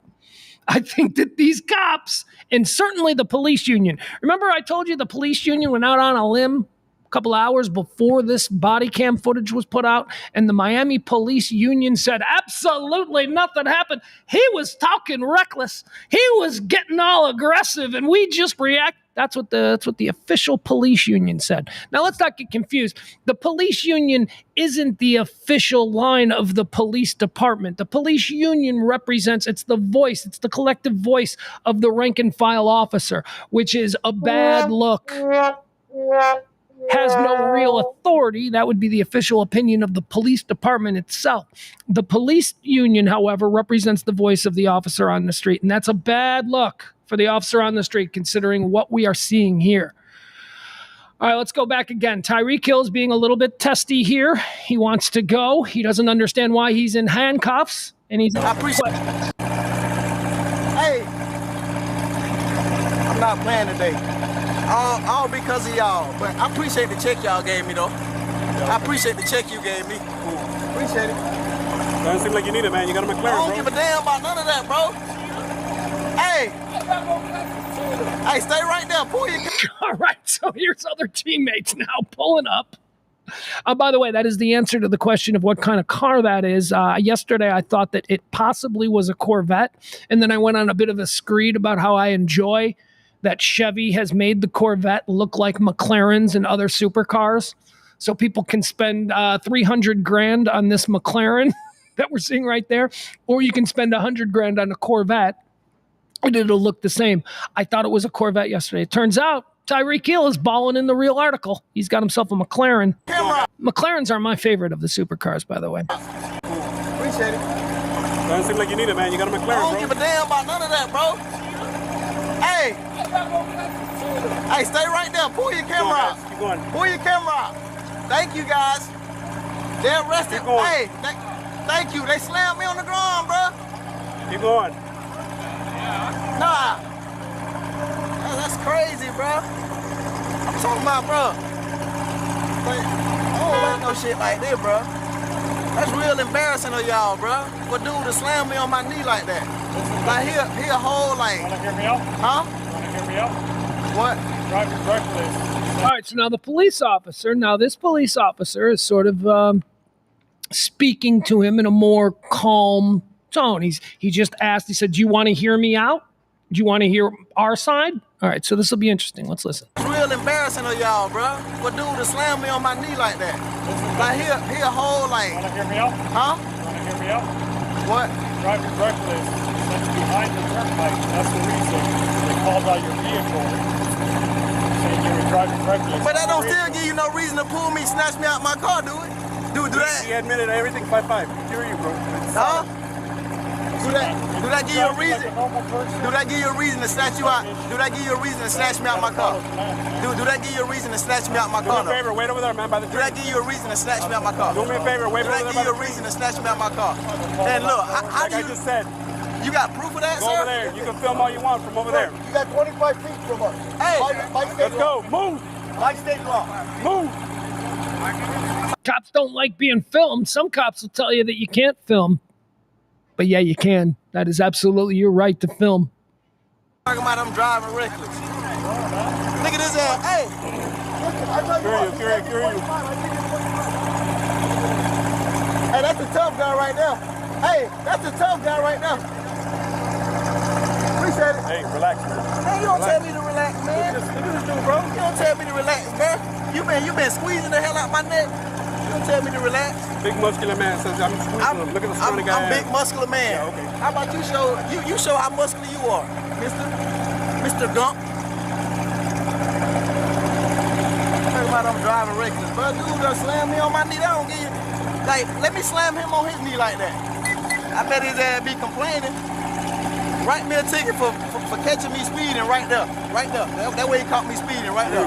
Here you go. 55 mile per hour. Absolutely. Write me a ticket right there. Right over there. Mr. Tough Guy right there. Hey, Mr. Tough Guy, what's your name? Hey, Mr. Tough Guy, what's your name? All right, so I want to go to a different part here. This is him. He's sitting there. He's getting very irritated. It's now been a half hour. Actually, we're 35 minutes into the tape. Let's see here. All right, here's more. Yeah, 45-28. Let's see what 45-28. 45, hold on. All right. Well, that was my favorite. Goddamn. Take me goddamn close on me, man. No, ma'am. I don't. Thank you.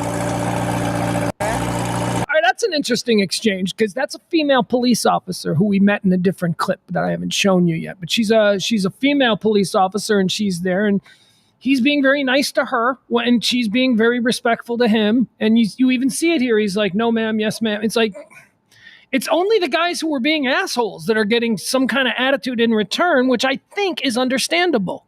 No, ma'am. I don't. Thank you. That's her right here. That's the other bitch. She was actually pretty good. I hope that, it's recognized within the department that she came in and tried to diffuse things. I'm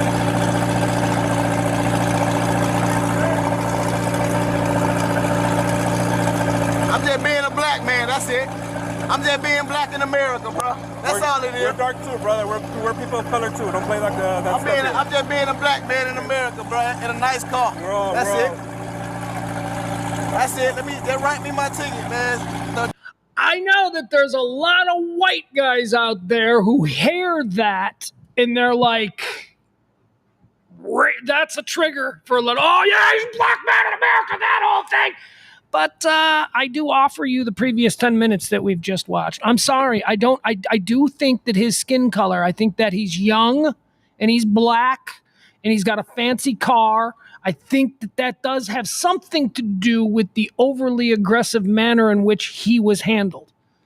And I don't know what to say about it. I just look, fucking hate me. But that's just how I feel about it. I feel that it probably had something to do. I don't know how directly. I think these are bad cops. These are asshole cops. But I do say again, this probably wouldn't happen to Tom Brady. This probably wouldn't happen to a Christian McCaffrey. This probably wouldn't happen to a Cooper Kupp. It probably wouldn't happen to any number of other people who aren't flashy black young millionaires. So he's saying it. And I wanted to stop here at this moment because he's not just saying it here in the moment. This was Sunday before the game. This is kind of becoming his cause. With the release of this video, he is now, and Drew Rosenhaus, his agent, is really pushing this. I am just another victim of black women. They're really shining a spotlight on this. And I think that this is a really effective police body cam to do that, because some of these cops really do suck. And this entire incident could have been avoided if it weren't for the behavior or the lack of emotional control on the part of a couple of these cops. I think this is really damning evidence for people who do say things like, we need to stop the cop, or whatever. You know what I mean? Look, it's a politically polarizing position. I'm pro-cop, but I do know that a lot of cops suck. I'm not, what's that called? Defund the police. Nobody was for defunding the police except for a bunch of feckless, marginalized super libs and anarchists. Nobody's for defunding the police. But, man, we do need to retrain some of these guys, or maybe make it harder. I don't know.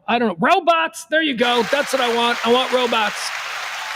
I want killing droids. Just... here, I want to show you this one. This is Calais Campbell getting involved. Calais Campbell, of course, iconic, legendary football player. I think he's in like his 15th year. Calais Campbell pulls up behind, and he has a little bit of an interaction with the cops. Let's watch this. License right now. 15 minutes here, please. We're like, yeah, 199 and 2 bucks. All right.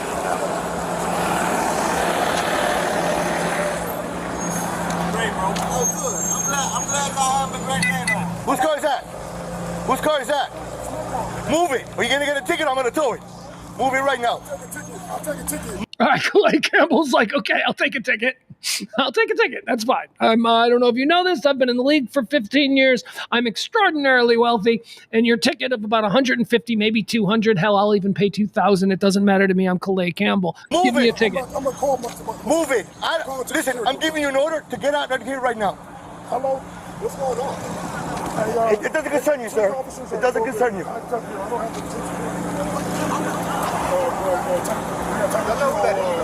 What? I don't care. I don't care who he is. What's the point? If I'm telling you to do something, do it. I don't care if you're Obama or if you're Bush. That's a weird reference in 2024. I don't care if I tell you to do it. You're either Obama or you're Bush.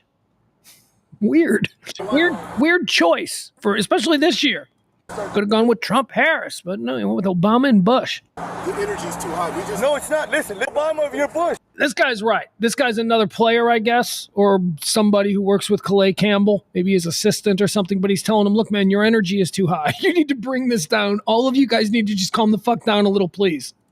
What's the point? If I'm telling you to do something, do it. I don't care if you're Obama or if you're Bush. Sorry, the energy's too high.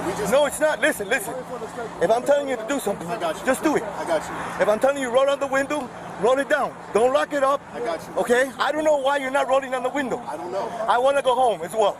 They just want to go to the game. They got a game. Well, not today. Not today. I mean, imagine if all of these guys did miss the Dolphins home opener. Can you imagine these poor cops, the way they'd be treated on sports radio in Miami the next morning?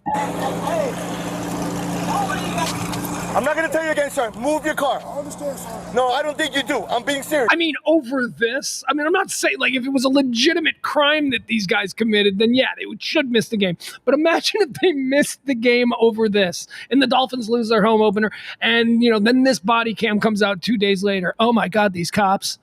People would be dropping flaming bags of poop on their front porches for the next 10 years. Move your car. You're blocking traffic. I'm going to tow it. I'm serious. I'm telling you right now. Move it. Move the car. Move. She's with us. Everybody's with us. Well, you guys need to move. We got you. You're not blocking traffic. I don't need you to block traffic for me. Traffic stop. We can do this. What you're doing, not officer. Hey, come in.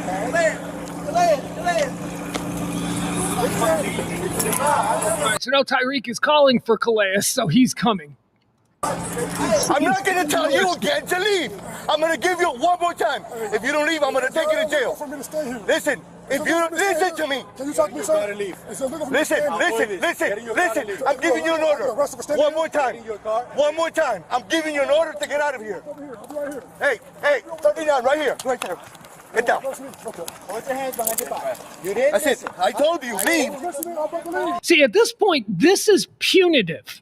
This is not to keep a guy who's resisting arrest or causing problems in control. That's what you would put handcuffs on somebody in this situation because they're dangerous, they're acting erratically. That is not what's going on here with Calais Campbell. He is simply walking to the sidewalk. Now, the charge at this moment that he would be in trouble for is illegal parking, of which the penalty seems to be getting your car towed and accepting a ticket. But for some reason, in this moment, he is walking onto a public sidewalk while leaving his car there. He is disregarding the direct order of the police officer, which is get in your car and go. He's disregarding that. But he doesn't necessarily, I think, have to regard that order because, again, his car doesn't work. What if his car didn't run? All right. So at this point, the handcuffs are going on Calais Campbell, and he is about to be treated the way that they're going to treat him simply because the cop's ego got bruised. When this guy said, no, just tow it. Go ahead. Tow my car. I'm going to leave it here, and I'm going to stand on the sidewalk, and I'm going to observe what's going on.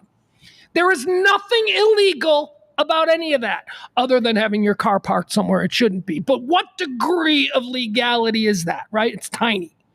So this cop right now is acting punitively.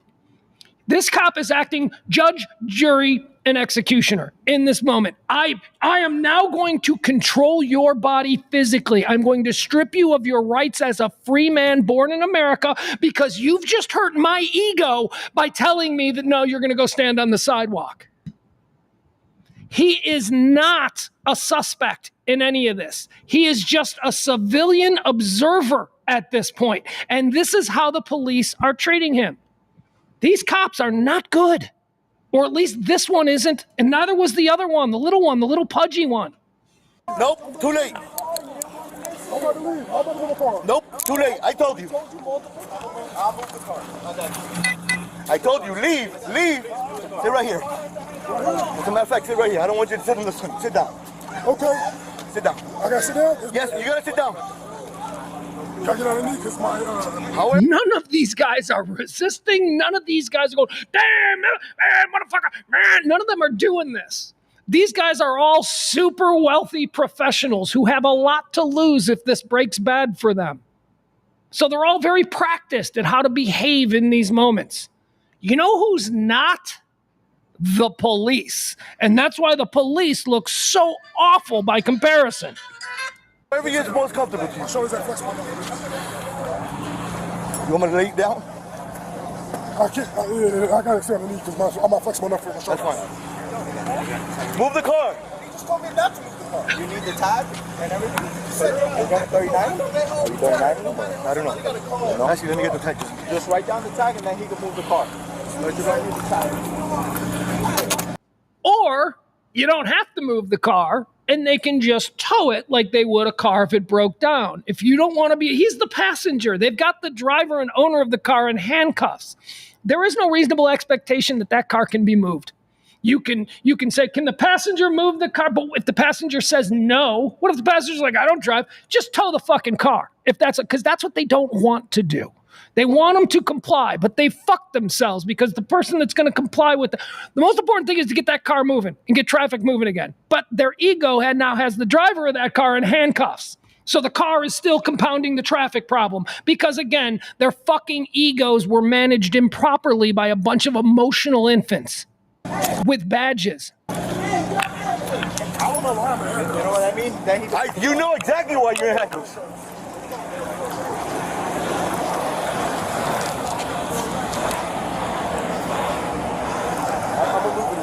Yeah, give me one. That's fine. I'm glad you're the only one that listens. No, I know. I got it. I don't know who that guy is, but I think that there is going to be some fucking awesome NFL Films footage. Did you see that guy? NFL Films. Dudes wearing NFL Films pennies. You know, the things that they wear on the sideline. That's how close they are to the stadium. The dudes are already wearing their pennies, and they're on the scene. One that listens. No, I know. I got it. See, right here, the NFL Films crew is going to have some great footage of this, I'll tell you. I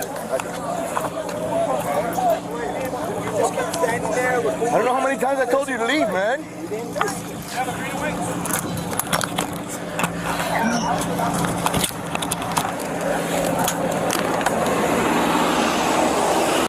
stop screaming at people. They just got to stop screaming at people. We got to come up. They've got to figure out a different way of dealing with the public. Because this shit, man. Now, I know the public, we suck. Don't get it twisted. I understand that pound for pound that we are absolute garbage. And there are a lot of times when the cops maybe need to raise their voice and scream at people.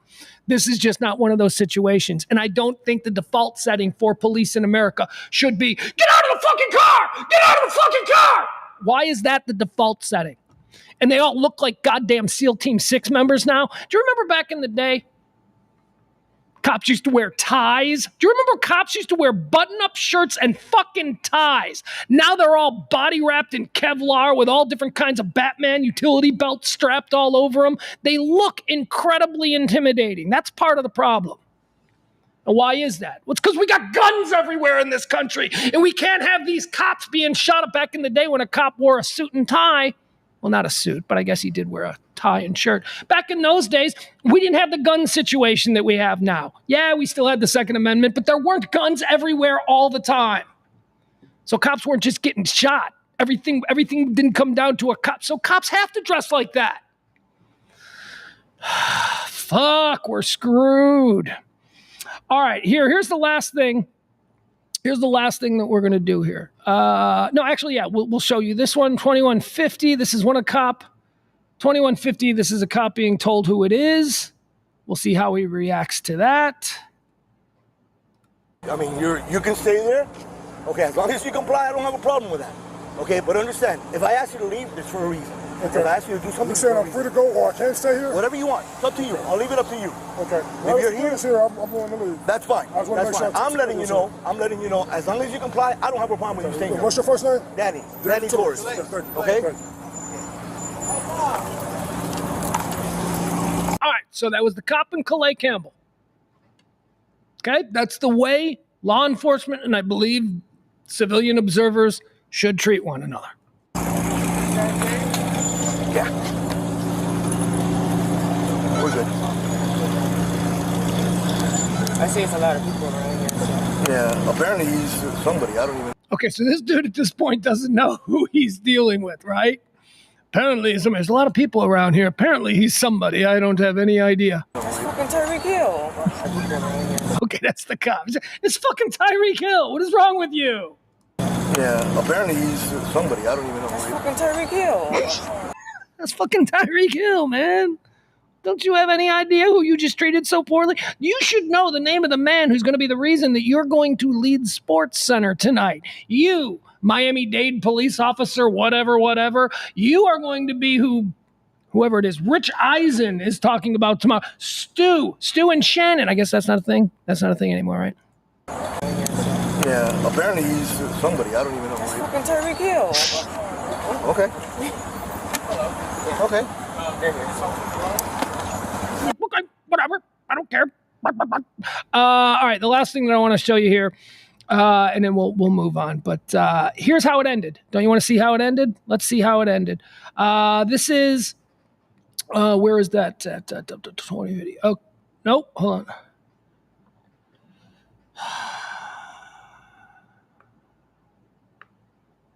on. Hold on. Oh, wait, we do have a couple more clips. Maybe we can just keep going. Do I have him cutting it loose? All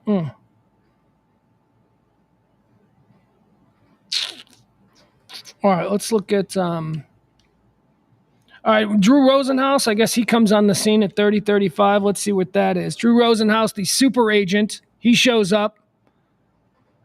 All right. Oh, sure.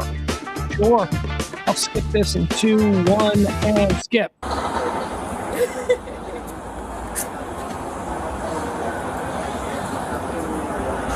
That way.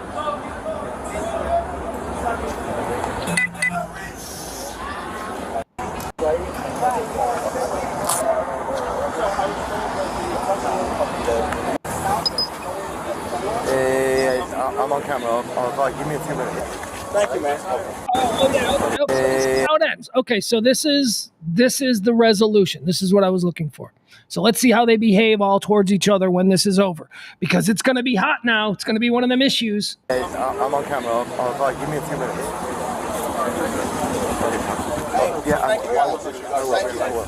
Thank you, man.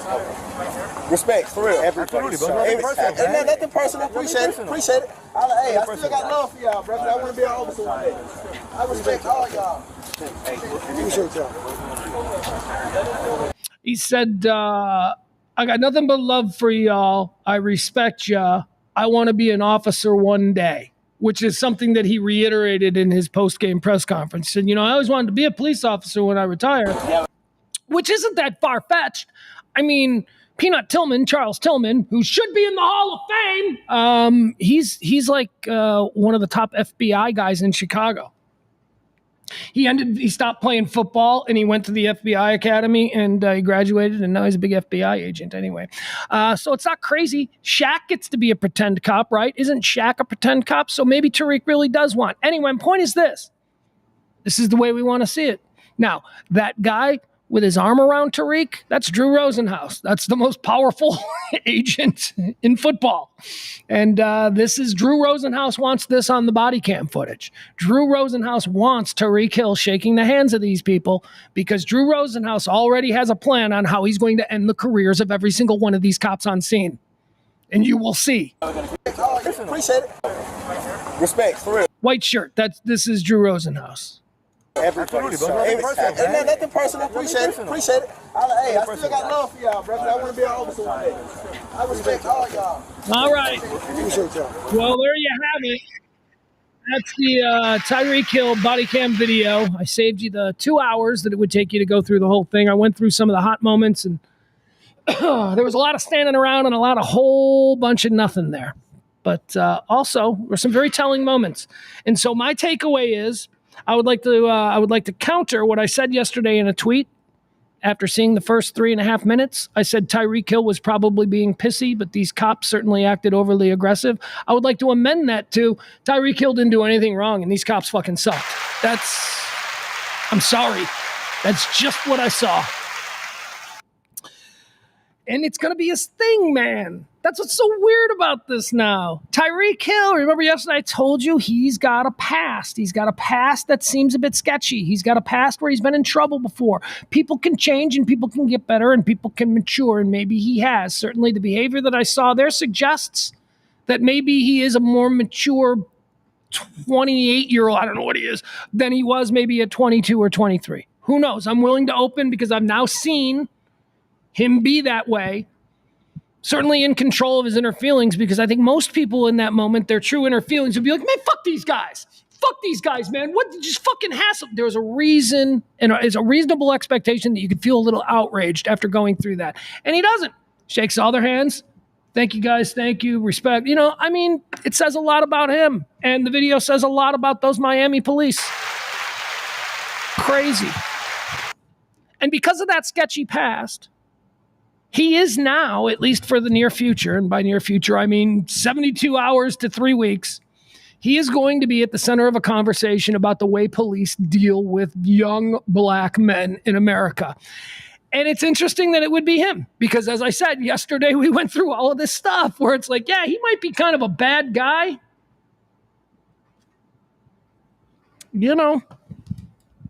Sometimes the angel you pray to isn't the one who brings the message. He may not be the best choice for this, but man, I'm telling you, because of that video and because of it happening on NFL opening weekend, we're going to start seeing Tyreek. You'll see him. He'll be on Anderson Cooper. He'll be on 60 Minutes.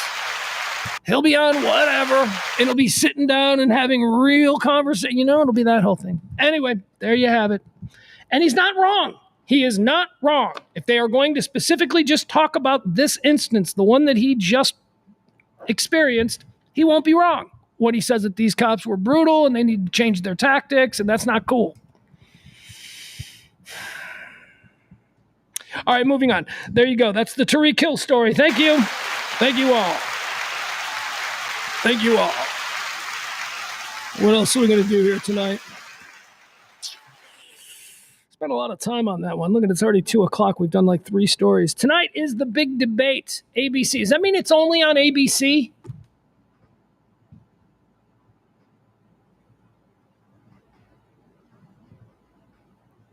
Is it only on ABC or do other networks get... Because I don't know how to watch ABC. I don't know how to...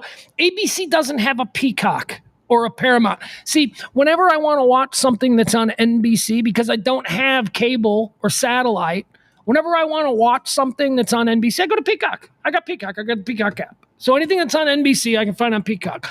Sunday Night Football, live streaming of football game, all that stuff that's on Peacock, I'm fine. I'm covered. Same for CBS. Anything on CBS that I want to see, CBS, boom. I got Paramount Plus.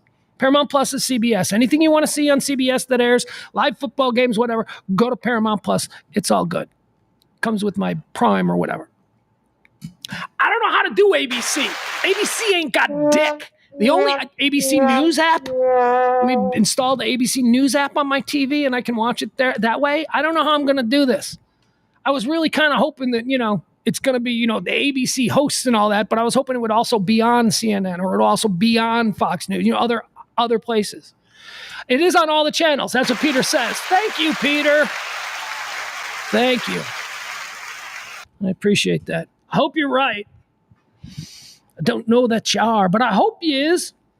What are we going to see in the debate tonight? I don't know, man. Okay, so here is one of the things that I do love about this debate, because the politicians, they're also full of shit.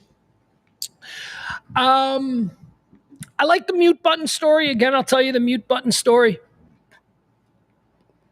There have been a lot of TV debates over the years. There's never been any such thing as a mute button. No mute. There was no mute button. The mute button was invented as an idea specifically for the first Biden-Trump debate. The Biden-Trump debate where Trump just beat the fuck out of that sad old corpse at that point, forcing him to step out and be replaced by Kamala. That was the first time. God, I went with my Chicago accent. That was the first time that the mute button was utilized. And why was it utilized?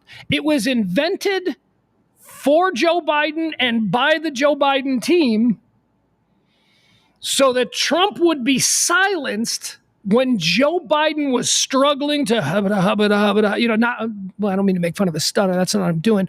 What I mean is, his word salad. He was, when Joe Biden needed to say something, he needed to completely concentrate. And the Biden campaign did not want Trump going, people hate you, you look stupid. That's what he does. We saw it in all the Republican debates before, So the mute button was invented by the Biden team for that first CNN debate. And the Trump team were livid about it. They were... why would there be a mute button? There's never been a mute button. This is an innovation that is strictly designed to hamper my candidate. And they're absolutely right. That is absolutely what the mute button was about. All right, so Trump didn't like the mute button, but they had a mute button, and it was at the behest of the Biden campaign. Biden's no longer the candidate. Now we got debate number 2. It's between Trump and Harris. And guess what? It is completely flip-flopped. The Harris campaign is like, can we get rid of the mute button? I know it's a thing now, especially when Trump is debating, but we want to get rid of the mute button because Kamala's a little bit sharper than Biden, and she wants him to say stupid shit that everybody's going to hear. Biden was going to be distracted by the stupid shit. She wants people to hear it. And now it's the Trump people who are demanding that there be a mute button. The Trump people who fought the mute button 2 months ago are now like, no, we want the mute button. So unfair to not have the mute button. That's funny. These people are idiots. So there's going to be a mute button. It's going to be David Muir and I don't know, some chick he's sleeping with. I have no idea who this. It's David Muir of ABC News and some other chick. And it's not Martha Raddatz. It's some chick I've never heard of. What? Is this David Muir's girlfriend? Is he bringing his girlfriend along? Is this why she's been sleeping with him all these months? Because he promised at some point he was going to get her on TV for a big national event, and now she's co-hosting the Harris-Trump debate. What do I expect? I don't know what to expect. Watching Trump these past 10 years, I would be a moron to fucking say I think I have an idea of what's going to happen tonight. I don't. It's going to be fun. I think it's going to be fun regardless. It doesn't matter. It's going to be fun. These two people hate each other. We're going to watch two people. We're going to see how they do that. There's going to be a dance. There's going to be a way. Let's see how these two interact. Never seen that before. You know, I've been saying for a very long time that I do think that articulate, well-educated, and powerful black women who do not work for Donald Trump are his kryptonite. I've been saying that for a long time. Let's see if that plays out. Here's why I think that. I think that Donald Trump, if you put him in a room with a whole bunch of country club types, CEO types, Ivy League types. You put Donald Trump in a room with those people, he will fucking destroy them. He has been sharpening his tools for those kinds of people his entire life. He knows how to kill them. But as I say, man, a black woman who doesn't work for him is not something that I think he's had a whole lot of experience with. When would Donald Trump have been in a position to get into an argument with a black woman? When? Tell me at what point? And I'm not talking about him yelling at his maids, okay? That's different. Those are maids who are trying to hold. I am talking about Donald Trump on the street, rando, crazy, sassy black lady, and Donald Trump.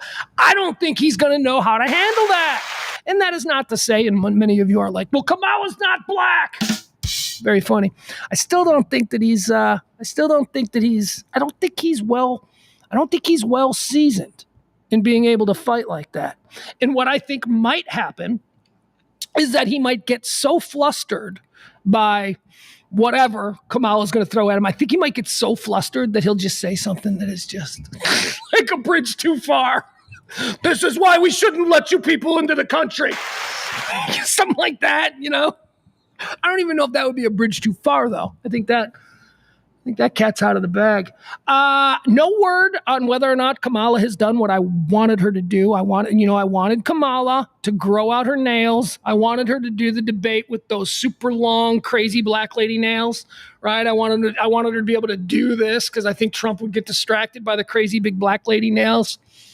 I also wanted her to do something interesting with her hair. I wanted her to do like black lady who works at a fast food restaurant with her hair, like pile it, make like black lady hair, man. There's a lot you can do with it. You can like make it into shapes and stuff. I want that. That's what I want from Kamala. I want her to look as much like a black lady on a city bus as she possibly can.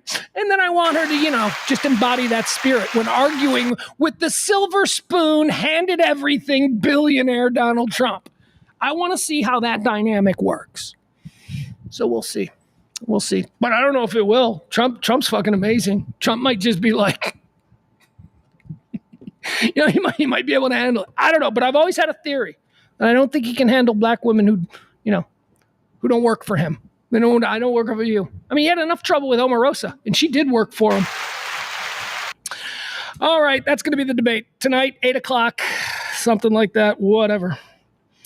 What else do we have here? We got James Earl Jones. He died. James Earl Jones. He died yesterday. Darth Vader. That sucks. I'd forgotten what an important part of CNN he was, because CNN was doing a whole bunch of really cool James Earl Jones stuff.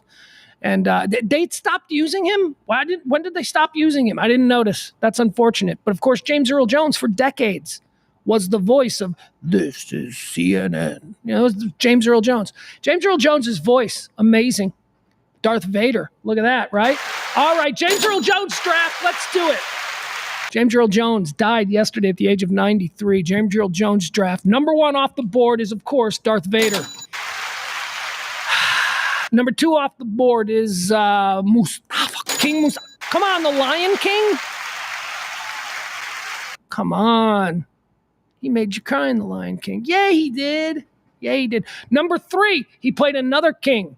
What was it? Jeffrey King, Coming to America. That's right. He was Eddie Murphy's dad, the king of that made-up Central African country in Coming to America. Number 4. What was number 4? I had a list. You're gonna make me do this again? You're gonna make me do this again because I can't remember what 4 and 5 were on my James Earl Jones draft. I did it off the top of my head upon learning of his death.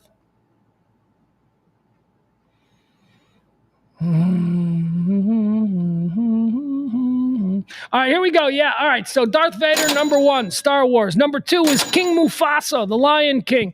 Number 3 is King Jaffe Joffer from Coming to America. Number 4, Terrence Mann, Field of Dreams. Field of Dreams. Forget about that one.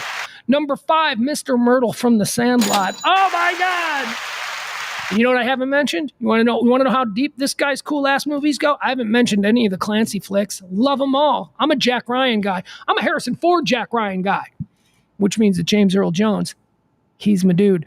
I didn't mention Hunt for Red October. I didn't mention Clear and Present Danger. I didn't mention whatever. Anyway, I love those.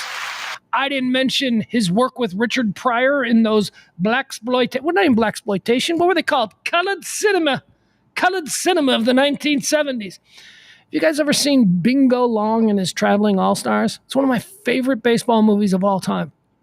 It's James Earl Jones and Richard Roundtree, Richard Pryor, let's just say Lamont from Sanford and Son. I don't know. I'm running out of like black guy actors from the 70s. Bill Cosby wasn't in it, but we're just going to name him too. Anyway, Bingo Long and his Traveling All-Stars is a movie made in the early 70s about the Negro Leagues. And Bingo Long and the Traveling All-Stars were a Negro League team, of which James Earl Jones played the catcher and Richard Pryor. It's just such a great movie, man. It is like, it's definitely in my top 5 favorite baseball movies of all time. And there was a point in my life where I maybe would have had it number 1, but then I saw number 1 and it was replaced by For Love of the Game. That's right. For Love of the Game is my favorite baseball movie of all time. Kevin Costner, a totally forgettable Kevin Costner film. For Love of the Game is my favorite baseball movie. James Earl Jones, you're in a movie that doesn't make my top 5 favorite baseball movies. Field of Dreams, where he played Terrence Mann, Mr. Myrtle, and The Sandlot, another baseball movie. And Bingo Long. All right, there you have it. Bingo Long. Wait, did Sandlot make my list of favorite baseball movies? Sandlot's top 10. Is Sandlot higher than Field of Dreams? It is. It is. Sandlot is higher than Field of Dreams. I think Field of Dreams is a little overrated. I do, and I'm sorry to say it. But I feel that way. Let's see here. Now we'll say the first trailer for the new Trump movie Apprentice is out. The first trailer, but we're running out of time. I got to wrap this up. I got a meeting at 3:00 and I got to be prepared for it. So I think we're going to have to wrap this show up. I got a bunch of stuff here that I'm going to have to leave on the table. That sucks. You know what I'm going to leave you with? I'm going to leave you with something from our executive producer today. Our executive producer of today's show is, of course, Peter the Great. Say it loud, say it proud. Apparently, Peter the Great, he sent something to me, and now I got to show it to you. It is somebody saying cunt. So this is a whole segment now. I decided, well, fine. If Peter's going to show here, this is what Peter sent me. Just so happens that I have a whole segment that we can do on people saying cunt accidentally. Let's see what this is. Oh, is this from TikTok? I don't like the TikTok shares, but we'll show it anyway. Here we go. Boom. Apparently this is from Alabama, some local Alabama news show. Here we go. It's so tiny. I think you'll know a little bit about this too. A new bacon product might hit the sweet spot. Hormel is partnering with General Mills breakfast product Cinnamon Toast Crunch.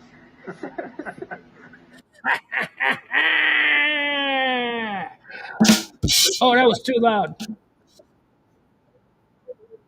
All right. So he said cinnamon toast cunt. You get it? Get it? He meant crunch. Thank you, Peter. I'm more interested in the fact that there is a cinnamon toast crunch. There we go. A cinnamon toast crunch bacon. You know how awful that's got to be? Don't fuck up my bacon. I hate the people. It's honey bacon. Yeah, this bacon tastes like... I don't know what slightly spoiled bacon tastes like. So when you start making bacon sweet with shit like honey, I don't know if that's the honey or if the bacon has gone bad. So stop it. Just make bacon the way bacon is supposed to be. Cinnamon toast crunch bacon. Oh my God, I'd like to talk to the cunt who actually made that. See what we did there? We're talking about people accidentally saying cunt. All right, I got this one, Peter. I will see your cinnamon toast, cunt, bacon. I will see that with the great Olin Kreutz, who is a Chicago Bears legend offensive lineman. Crazy man, Olin Kreutz. He was doing a little bit of football wrap-up post-game with my favorite radio station, The Score in Chicago. And this is what old Olin Kreutz happened to say yesterday. Here we go. Out there shutting down the Titans offense, and obviously then the Bears special teams, had a really, really big game with the block punt. Out there shutting down the Titans offense, and obviously then the Bears special teams, had a really, really big game with the block punt. Out there shutting down the Titans. There you go. A really tough game with the blocked cunt, he said. We need to demystify the word. I'm glad. Any opportunity for me to say that word, and we should all say it, I want to demystify that word. I don't know why it's become like the worst of all words. It's very confusing if you've ever traveled to England. If you've ever been in the UK, the idea that in America, the absolute worst word that you can say in public is cunt, and then you go over to England or Ireland, and it's like they use it as much as we use bullshit. They use it in such an innocuous way, such a ubiquitous way. It's everywhere. Everybody, look at you, you old cunt. That's all they say. I would like to use that word in such a way because it is a fun word. It's got good oont. Like there's a feeling to oont. It's a C and a U and an oont. Oont. That's a very powerful word. I'd love to be able to get angry and say that publicly and not have to, register as a sex offender because I said it in the direction of a child. I would never say it in the direction of a child. Anyway, it's a good word. The C word. Cunt. I think I would love for us. I also want to be able to call things gay again. I really liked being 12 years old and just seeing everything in the world through a lens of gay, not gay. It had nothing to do with sexual orientation. Now, I guess you could make the argument, but the thing that was gay was always something that you thought was less than, yes? Yeah. Yeah, I guess. But it didn't mean sexual stuff. I don't know. Gay, not gay. I used to love that everything was gay. You're so gay. I called somebody gay yesterday. I'm trying to do it now. I'm trying to do it more with people, just sliding it in there just to see how they react. I honestly think the pendulum is swinging back the other direction. I think the way that we're also like word police, everything is word police now, and it's been this way for about 5-6 years, maybe even longer, 10 years maybe. Word police. That's a pendulum. We are censoring everybody's words. I think it's going to swing back. And I think at that point, I'm going to start using gay to describe everything. Hey, did you go to the new McDonald's there on the corner? Did you went to the new McDonald's? How was it? I want to be able to say it was gay. It was gay, totally gay. And I want people to know what I mean. When I was 12, people knew what I meant. I like gay. I like cunt. I want to use cunt. Let's see, what other words do I want to rescue? Well, this is another example of words that the Brits get to use that we can't use. The gay F word. The gay F word. That's what they call cigarettes over there. Can I bum a fag? Right? They get to say that word all the time. That's another fun word. The full word is really fun because there's multiple vowels and there's hard stops. And by the full word, I mean the one that sounds like maggot. Maggot, like maggot's a good word. You know what? Maybe I'll just start using maggot more. That's it. Look at you maggot. No, because the f is what makes it a fun say. Look at that maggot. No, it's funner to just say, look at that f. Yeah, see, I won't do it. We're not there yet. We're still policing words. We're still policing words with absolutely zero consideration for intent or context. It's just, you said that word. Like, yeah, I was saying that word as an example of words we shouldn't say. No, your career's over. You said that word. We don't do nuance in 2024. We certainly don't do context. I don't know. I just want to be able to say those words. What if we just started using hip hop? We need hip hop to get involved. If hip hop starts using one of these words in a different way, I think we could have the F word back, the gay F word, the one that sounds like maggot. But we can't use it. We can't use it pejoratively. We got to use it in a sense of humor way. We can't be, I don't want any of you maggots moving into my building. You can't, that's not how I'm saying bring it back. I'm saying, when your buddy walks out, and, when your buddy walks into the room with a new haircut, you can say, like, look at that maggot. I just want to be able to do that again. I want to be able to call my guys, terrible names without feeling awful about it. I mean, here's the thing. I would never call an actual gay man something like that. Certainly not in the heat of an argument. I wouldn't do it to be mean. I just like the word. All right, so we got cunt. We got to bring cunt back. We got to bring the maggot with an F word back. See what a pussy I am? See, I'm like afraid to even do it. It's my stream. I got no advertisers. I can't be canceled, but still I'm like, don't say that word.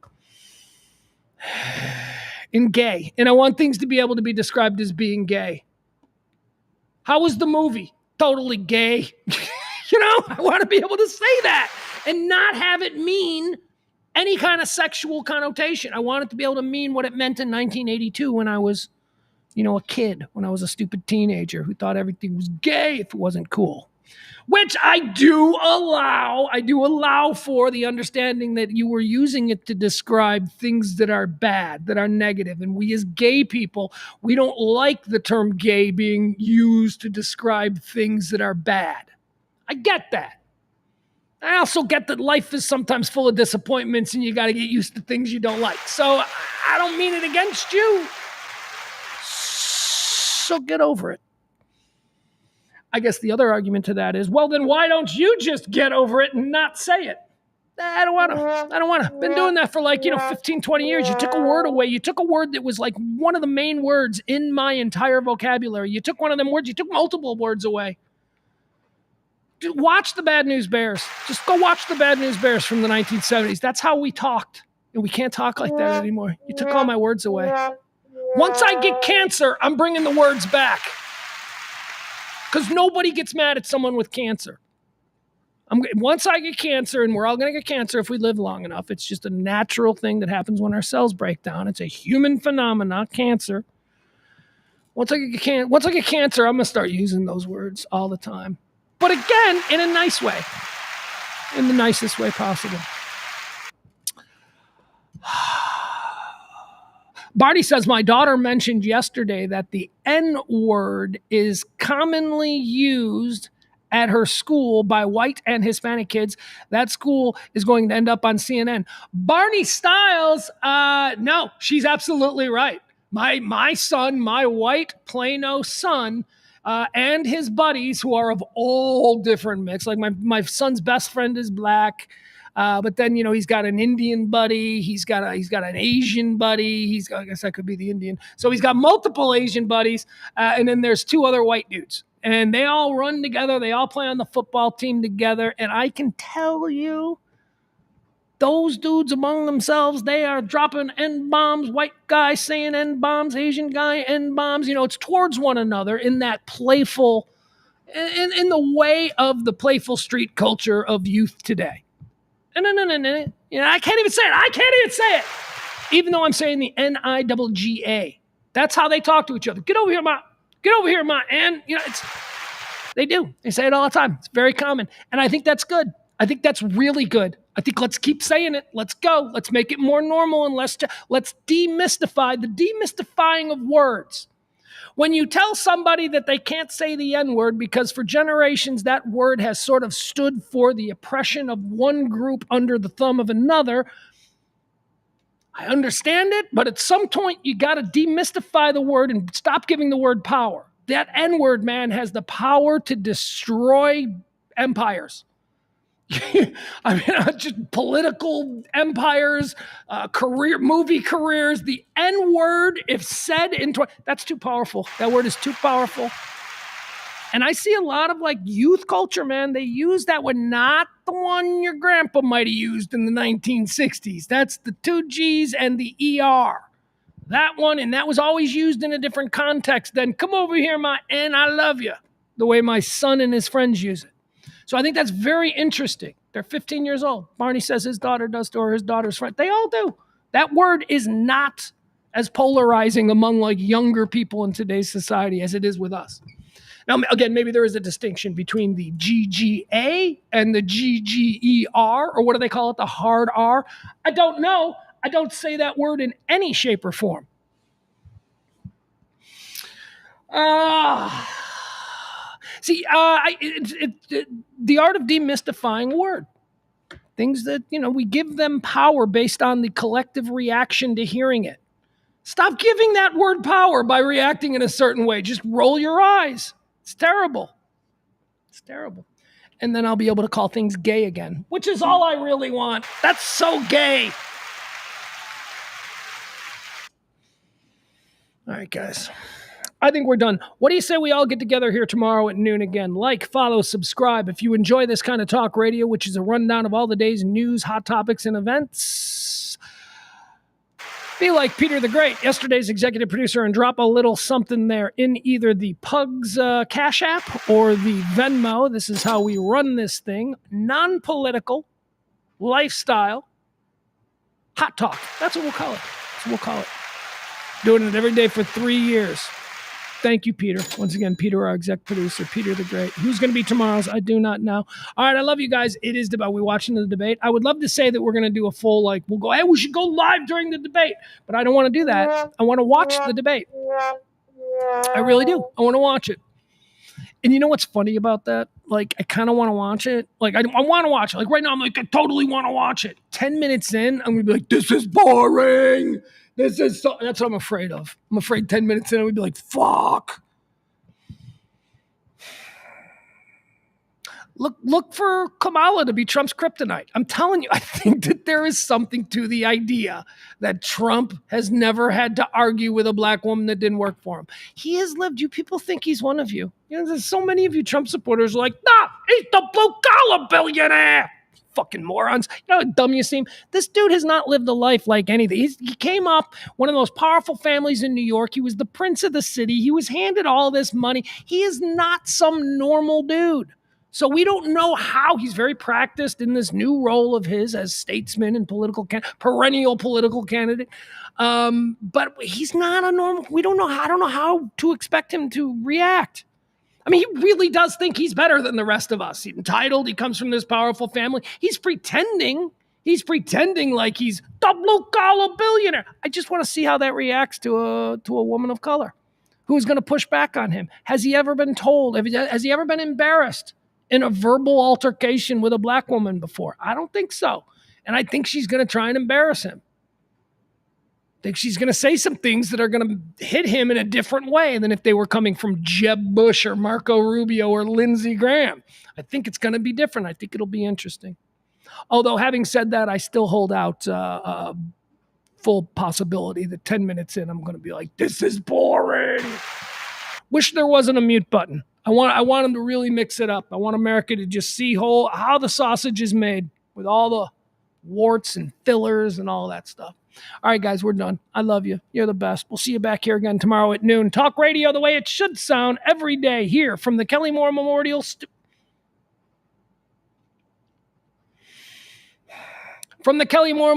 Studios in the beautiful E Gallery in Dallas's fantastic design district. We are the Radio Misfits Dallas. I'm Pugs Moran, and you can find us at radiomisfits.com. Love you. Bye.